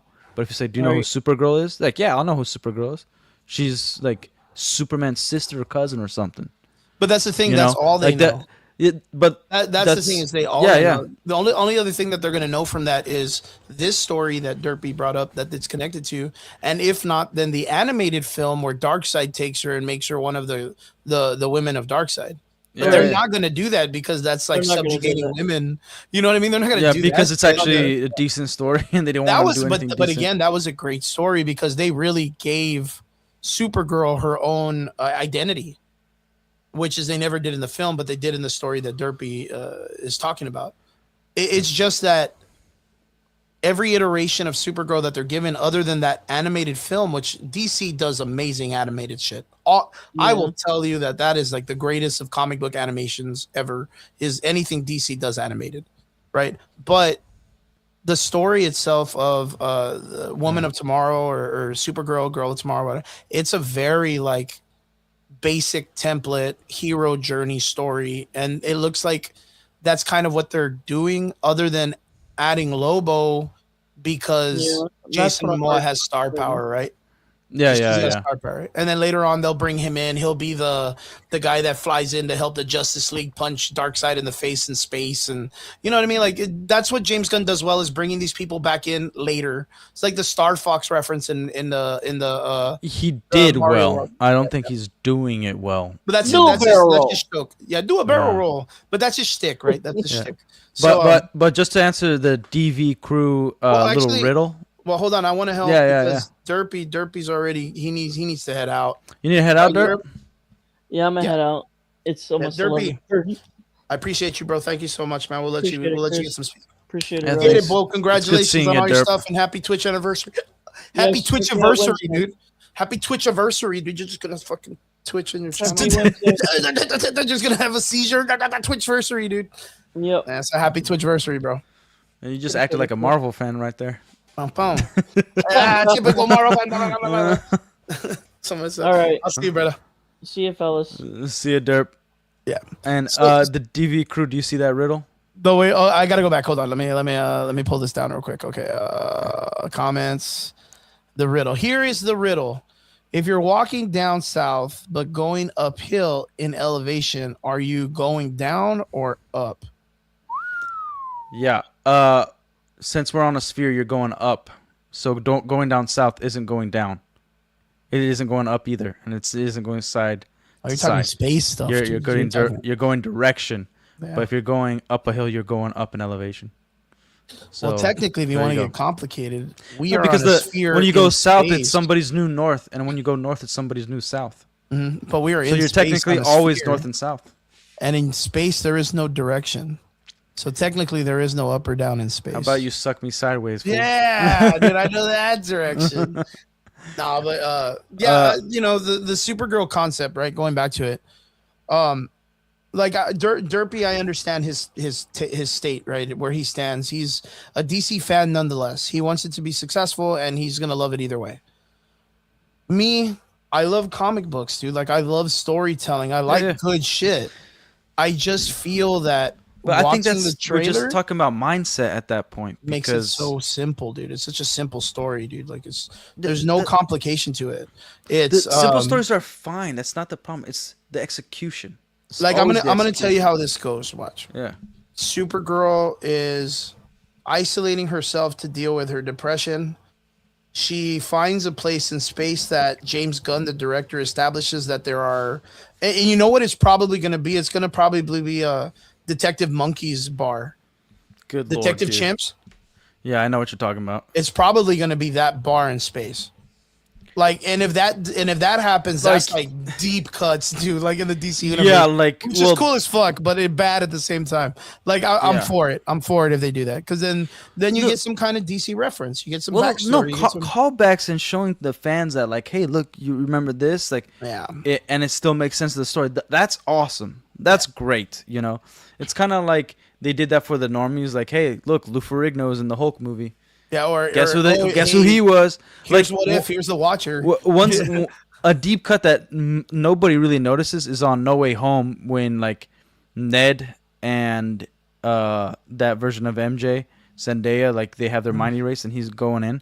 The guy who's waiting there, that's the original live action Spider-Man. from like the original TV show from back in like the 70s or like whatever. the fucking 70s. Like no one's Yeah, gonna yeah. care about that. That was Yeah, like but not a that's great like show. I know, but That was like even if it's Shazam with the fucking Billy Batson guy that was like 900 years old standing in the street. Like, oh my no. goodness! It's like, oh, I cameo. get that, but it's like a nice callback to be like hey, look, like we did some things for people who are even fans of this. Well, I'm Like, gonna that's raise nice. that and say It's it was nothing done, crazy. Yeah. It was done way better by the CW when they did the crazy fucking Flash? crossover, the Flash crossover, Yeah. and they brought in the original Dick Grayson from the original Adam West series. Yeah. That was, and then they brought in the fucking The original like the Flash actor oh well, no, of the he was original already Flash an show was the actor. dad. Yeah. But even And then they even made him the- crazier than yeah. that was the Eckhart, the not Eckhart, but the other detective from the Batman movie in the original Tim Burton movie, the one that's with Yeah. Vicky Vale, the cop or the reporter guy. He's in the city also. Like those callbacks make more sense because they were like established characters and actors in the film. No one's gonna remember that Spider-Man guy just being like some random dude in the back that's like, "Oh, here are your cookies" or whatever. Like, Well, like we say that, but for instance, like when you go to a comic book shop, right? Like there's different types of characters you meet.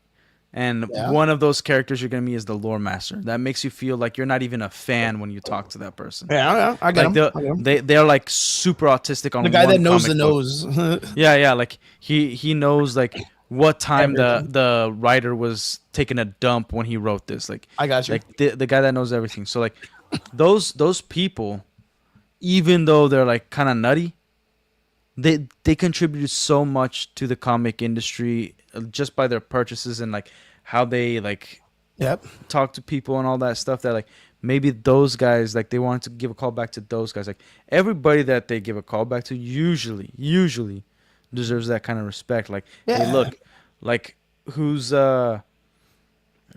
like in a movie where you got Tobey Maguire Spider-Man, Andrew Garfield, and Tom Holland, 3 different eras.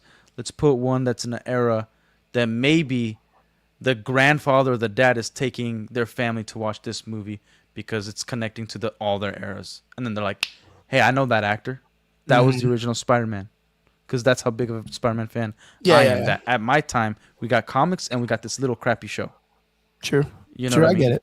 Stuff like That's what that. we had. Yeah, that's what we had. I get it. And to going back to the Supergirl stuff, the big issue is like how it's all being portrayed. It's not that she can't go through something. It's not that she can't have problems. You know? It's the way she's going about it, the way they're portraying her.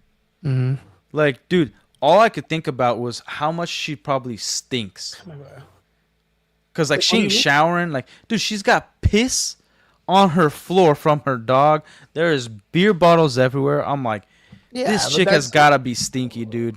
Yeah, but that's like- just portraying the character as what it is that she's doing. Like, Well, like, or no, do like they even one night. shower in- Well, I fine. mean, do they have a shower like Spaceballs where they just pull it out of a beer can and they crack the can and you have a shower? Like, you know, there's so many ways that you can kind of trope showers and sci-fi To- and Totally. Like, But yeah. like when you're putting out a trailer, you want to put out like the scenes that are going to make the audience ask the most questions to entice them to get to this movie. yeah, You like it's supposed to get people who are like, man, this movie's probably Interested. going to suck. Yeah, And they gotta then get you when that interested, person yeah. watches it, they're like, actually this might be pretty good. yeah. Like I know James Gunn is behind it. I know these directors are behind it. But everything I'm seeing looks like it's going to be great. It's kind of like one of the best ways to look at it is like Ridley Scott. Okay, Ridley Scott has produced and directed some incredible films, and he's also produced and directed some hot garbage. yeah, You know, Agree. Zack Snyder, he's also another good example. He did The Watchmen, he did 300, but then he also did V for Sucker Vendetta. Punch. He V for Vendetta. But then he I also thought did Sucker Punch. Sucker Punch was okay. Yeah, it's because you're retarded. I thought it was all right. I think the visuals were really cool. Like other than that, I don't think the story was great. Yeah, but then But he, you know, I like what he did visually, He and I did think Man that's of the only Steel. reason. Yeah, Man of Steel was kind of iffy. yeah.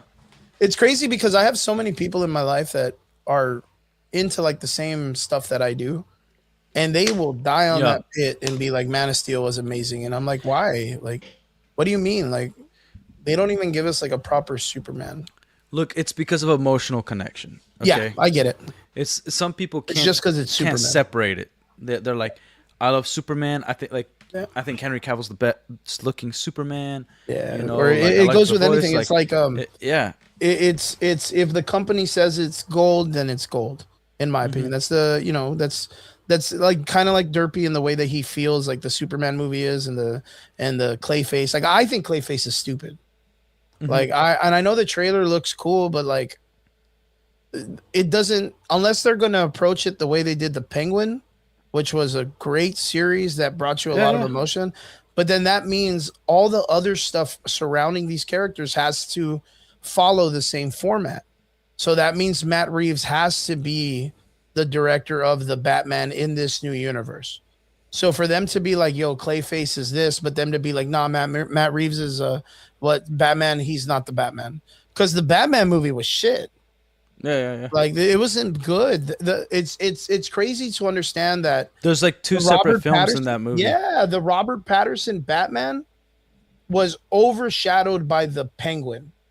Like over fucking shadowed by the by Penguin. like a mile too. Yeah. Like people And talk then- more about the Penguin than the Batman movie. You would think it was opposite. You would think that care would have been in It the should be Batman opposite. film. It should be. And then we're gonna get a Clayface movie, and in this entire talks, James Gunn is like, nah, like what is it? Robert Patterson's Batman's really not the type of Batman we're going for. Like, he's not really the dude we're probably looking at. It's probably not going to be him. And it's like, well, why are you still using Matt Reeves as the dude that's making and producing these things? Like, why would you want him there if you don't want his skill? And Clayface follows a tragic story which does not follow anything of James Gunn's format.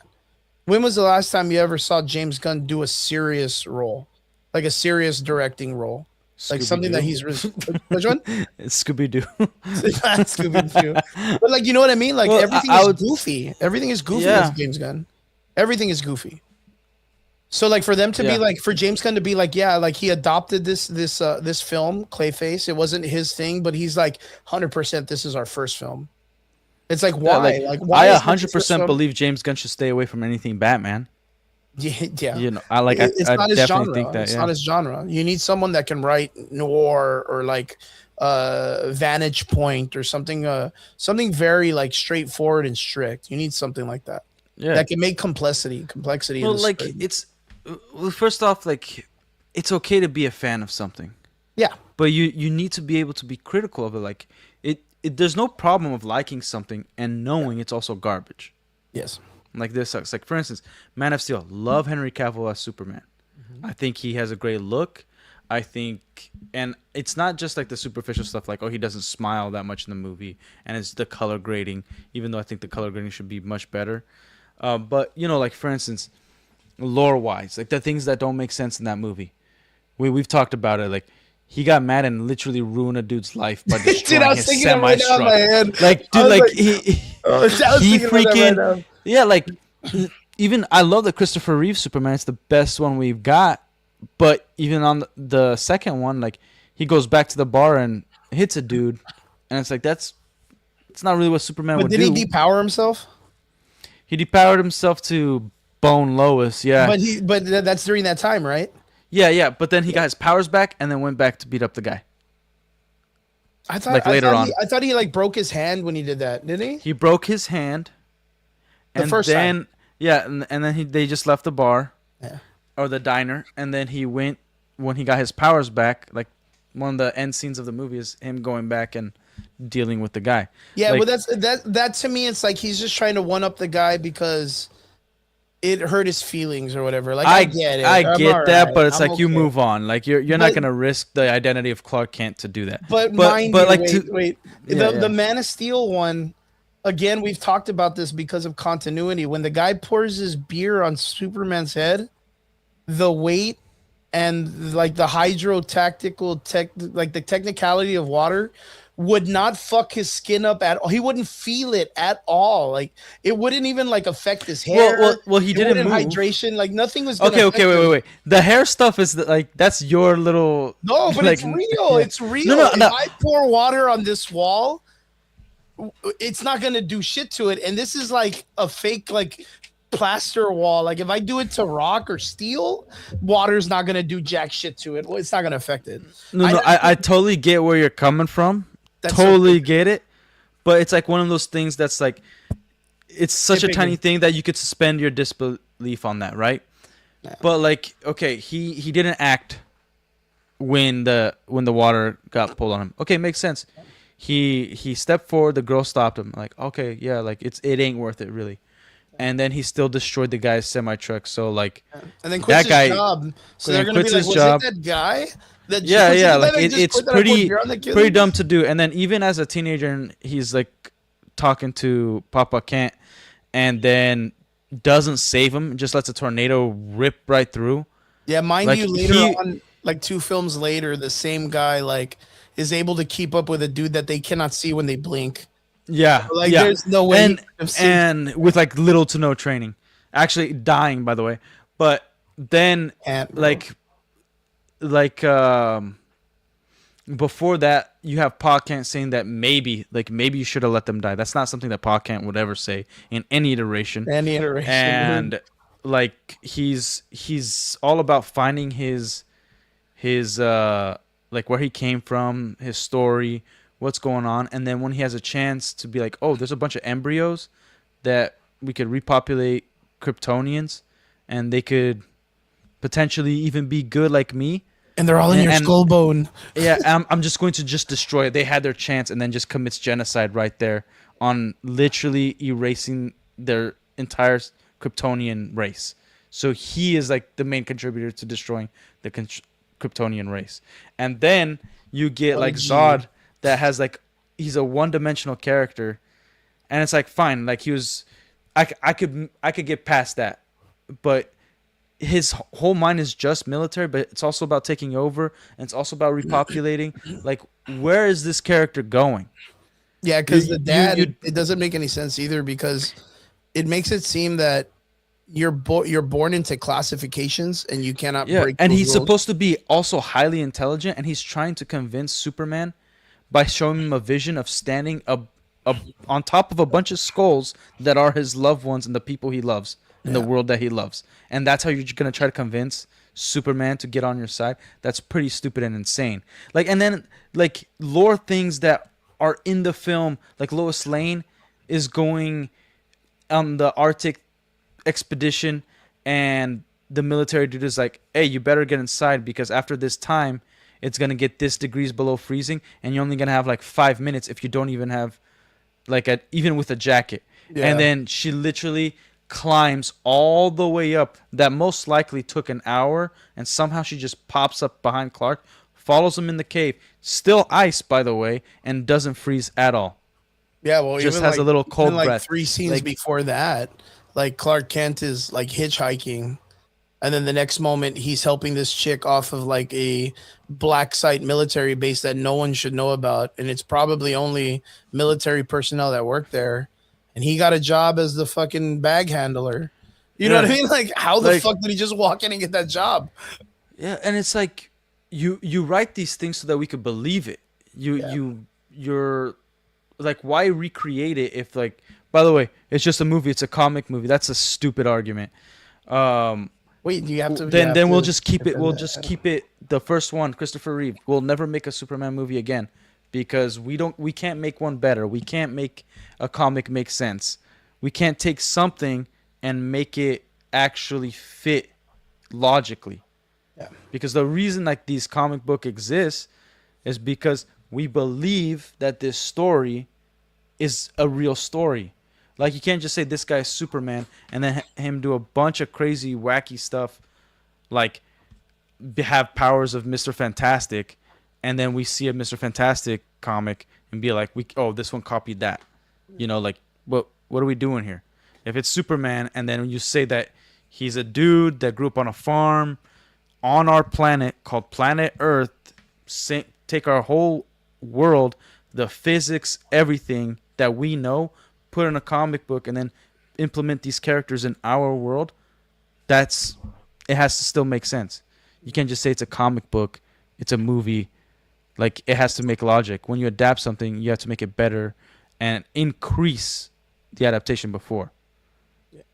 So, Am I Vile asks, you know, you've probably answered this before, but what is your hate for the Superman movie? And then For the Man of says Steel? it's like our arguments are stupid, which is understandable. But mine, it's pretty much cut and dry. One, you have a Superman who is way more emotional and darker, that it doesn't really make sense for him to be in that nature because he chose to put himself in those actions. So him being alone and isolated and being that he's not cared for or whatever, his mother character is still there and treats him super well. The father character died because the way they wrote the father was very inconsistent to the way he supported Clark and his ability to change the world through his actions to be a Superman and be a hope and a beacon of light. They wrote the Man of Steel without him being a beacon of hope. The only hope that Superman has is when Lois is established. No, is when Lois is established. That's the only reason why he has hope. Without Lois, he just becomes a piece of shit dude. Like in every iteration, no matter what, the moment they remove Lois, he, you know, fucking fist fights Batman, even though knowing it's a fucking trick or whatever. You know, there's a bunch of stupid shit that's going on when they do that. Yeah, you see, like, even in Factor, Am I Vile says, I didn't even like the father's deaths. Yeah, because later on, you end up finding out that he is able to keep up with the Flash. Why'd you say that name, Amityville? Yeah, why'd you say that name? Martin, no! Like, that was even the dumbest thing. But, like, okay, so going back, like I said earlier, you end up finding out that he could have saved his dad without the other people knowing that he saved the dad because he can move so fucking fast. I mean, there's a million things, and so for the dude to be like, no, don't get me or whatever, and then lets him get sucked up. I mean, fuck it. He could have grabbed him when he was midair. Like when the dad gets sucked up into the thing, he just disappears. It doesn't make any sense. He would have been blown up, and he could have caught him in the air and saved him. I mean, because he knows how to jump. He just doesn't know how to fly yet. He doesn't know that he can fly. See, I really doubt that because they never established when his they showed him later that like him taking his first flight okay, with like the suit, right? okay, that makes sense. Like as an adult, he's learning, right? Like the that makes sense. Big issue is like just logical jumps that have major implications, right? It isn't. We're not nitpicking here. Yeah. Like for instance, there's a drone flying. Like at the end of the movie, there's a drone flying to figure out who he is, and he's like, I know you're trying to figure out where I hang up my cape, and then they're like, I need to know if you're on our side. And then he just gives it away. He's like, I grew up in Kansas. That's as American as it gets. Like, that might be a funny line, but now you just narrowed the entire planet down to a state, and all they have to do is wait for the satellite to get to the images and go back 30 years. Yeah, and find or however, like whenever, there was meteors or something from space that came down on Earth at the time. And also, like, now I know that you're freaking Clark Kent, stupid. You find out that a mysterious person saved a bunch of kids from a drowning bus. That are like 12 kids witnessed this, but didn't want to give like who it was or whatever the fuck. Like that shit's gonna be like, wow, what are the odds of that happening? And you just fucking narrow it down. Well, like also that's the reason why we keep getting newer comics is to also retcon or redo some lore thing. Like there's the whole comic line where Jor-El is like, I'm going to give you guys a chance as an adult. Practically erasing everybody's mind, getting him the Kryptonian glasses that, like, when you put it on, people don't remember Clark without glasses in Smallville. People remember him with glasses, and it's able to differentiate the face. Glasses. Yeah, and so it's like, glasses. Because also Jor-El can mess with time, but like there's major implications. Like like the world needs to be in balance. If you're gonna mess with time and you save somebody from death, somebody else needs to die. Yeah, of course. Most likely going to be closer to you than that person originally was. So like it's the, like, for instance, the destruction of Metropolis, totally understandable, but the reason why it's dumb is because that destruction tells a story of Clark's character. This is what good writing versus bad writing. When you see the Avengers movie, they don't save everybody from the city, the damages that happen in the city. right? But they make a pretty freaking big effort to clear people out from danger. Yeah. You know, like 'cause they that's they the they biggest wrote talk that about in in the comic book. movie to make sure that's like, hey, like this isn't just gonna be we're gonna take a comic scene and it's cool to see buildings crash and good guys fighting villains, because then the good guys just become villains because they're willing to risk anybody's life for a fist fight. I think they ended up saying know that what I it was mean? like 55,700 people that died in the Metropolis battle.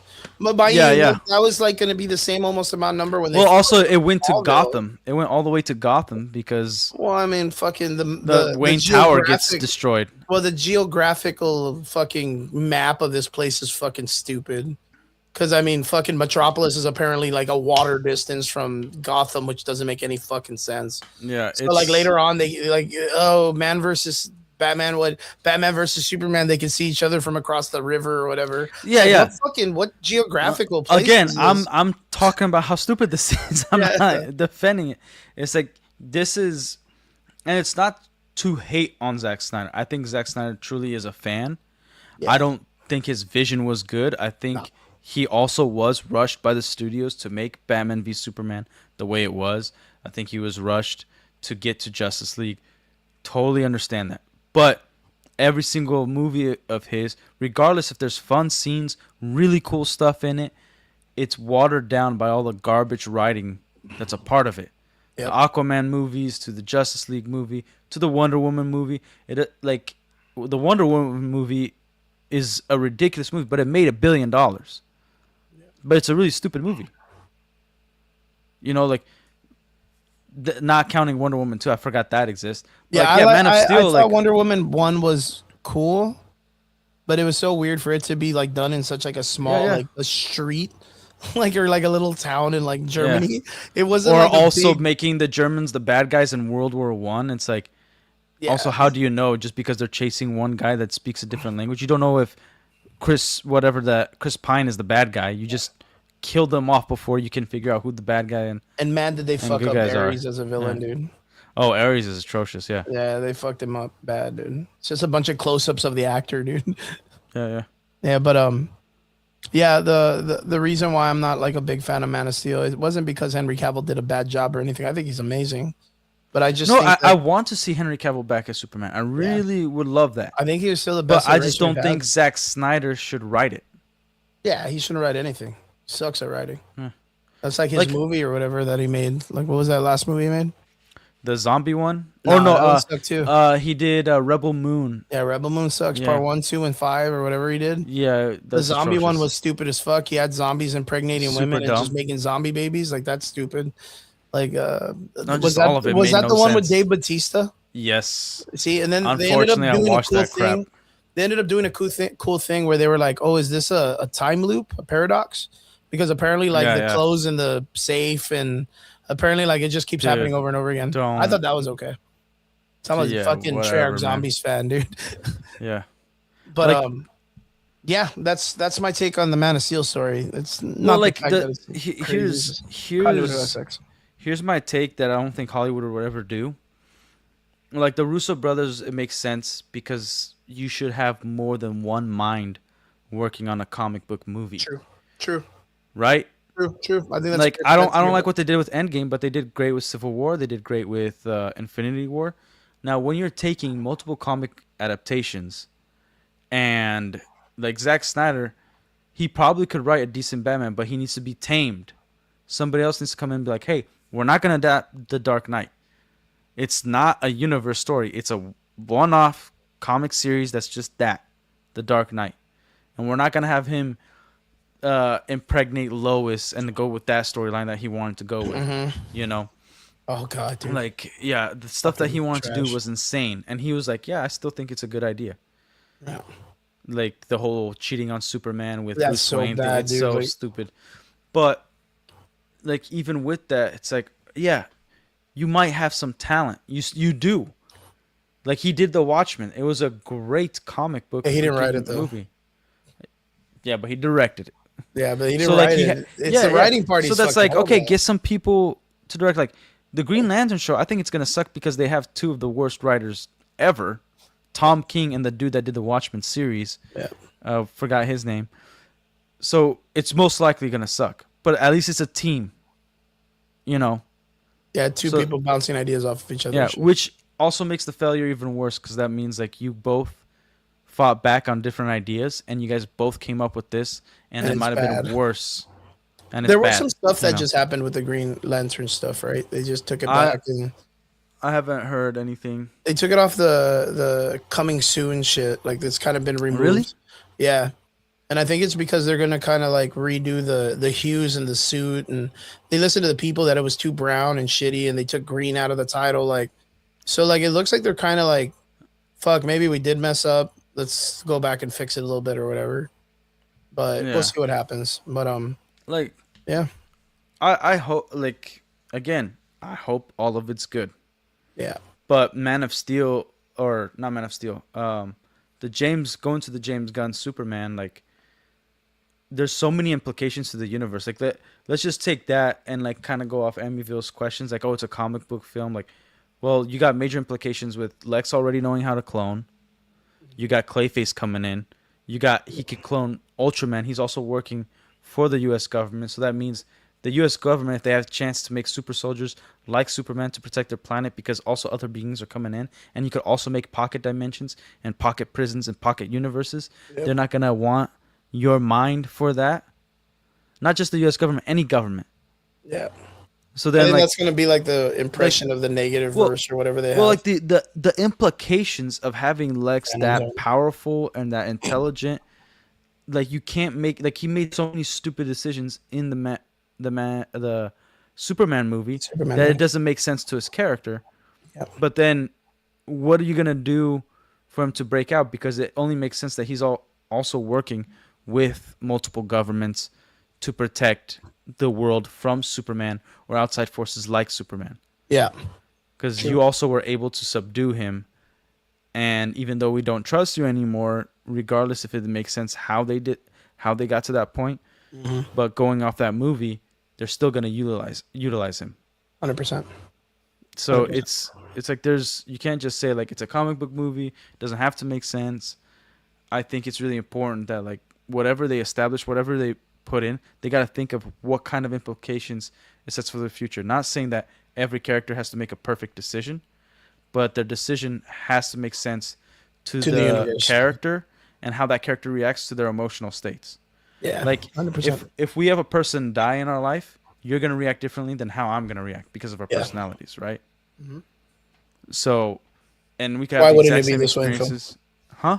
And why wouldn't it be that way in the films, right? It has to be Yeah, yeah. complex. And that's what I'm talking about, like the continuity stuff. Like it has to make sense, like in the duality sense. Like if it does one thing in the universe, it has to do the same thing, even all the way down into like Well, the smaller it's stuff. also to the point you made earlier. Like, how do you differentiate the characters? Yeah.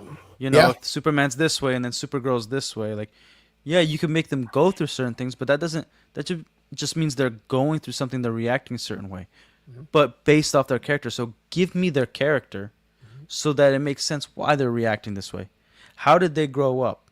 Was she always insufferable? Was she always a sweet girl? Maybe she was sheltered. Like I knew this girl, and I was in Boston. I was doing a service mission, and she had to teach this lesson about like sex and its implications and whatever. She was so sheltered that she couldn't say the word sex. Of course. Yeah, because it Yeah. already made her feel awkward or whatever. Yeah, it made her super uncomfortable. She couldn't like physically say it. You know what I That makes mean? sense. So then, like, getting to know her, understanding how her parents raised her, what happened in her life, and you know, like maybe like there's trauma in the beginning, all that stuff. It even though it still is ridiculous, it made sense because her mind developed that logic. You know. So then, if we get like a lot of backstory, and that's why I'm saying like I'm okay if I have to eat crow, but there's certain lines that also don't make sense regardless of the backstory you have. Like if you saw the Supergirl trailer, the little Asian girl that's like her sidekick. Yeah, that we're that's the gonna girl get, from the story. Yeah, she said like, "Oh, he killed or they my killed parents. Yeah, no." She said my innocent parents. That's such a stupid line because when you say my parents, you as a child assume your parents are innocent. So now me as the listener, I'm assuming your parents are not innocent because you're saying my innocent parents. I'm now like questioning who you are and if you are who you say you are, like should I really be helping you because you're saying these words and all these words have an implication on how you say it, when you say it, who you're saying it to, and what your motivation is for saying it. We don't just throw out random words to get a point across. Like we throw out specific words to get specific points across or hide specific things. So it's like it's really bad writing. And yeah, that's the kind of stuff that really bothers me because they have the talent to do it. They're just not. Yeah, it should be better. That's Like, why we're so critical of this shit. That's why we're so critical. And just like Peacemaker season 1 and 2, you could tell that's even if I think they're both bad, but season 1 is better than season 2, and you could tell that season 2, the dialogue, it sounds like the first draft. They do like a lot of try-harding and shit like that. Yeah. That's really what it is after that. But yeah, no, I understand. I really hope that what we get in the Supergirl is way better than what we're getting in the trailer. That's all I ask. That's all I ask, for God's sake. I really hope so. I really hope that, like... It's not looking good. It's not looking good for Doom or this, man. It's kind of sad, but we'll have to see how it goes. We'll have to give it time.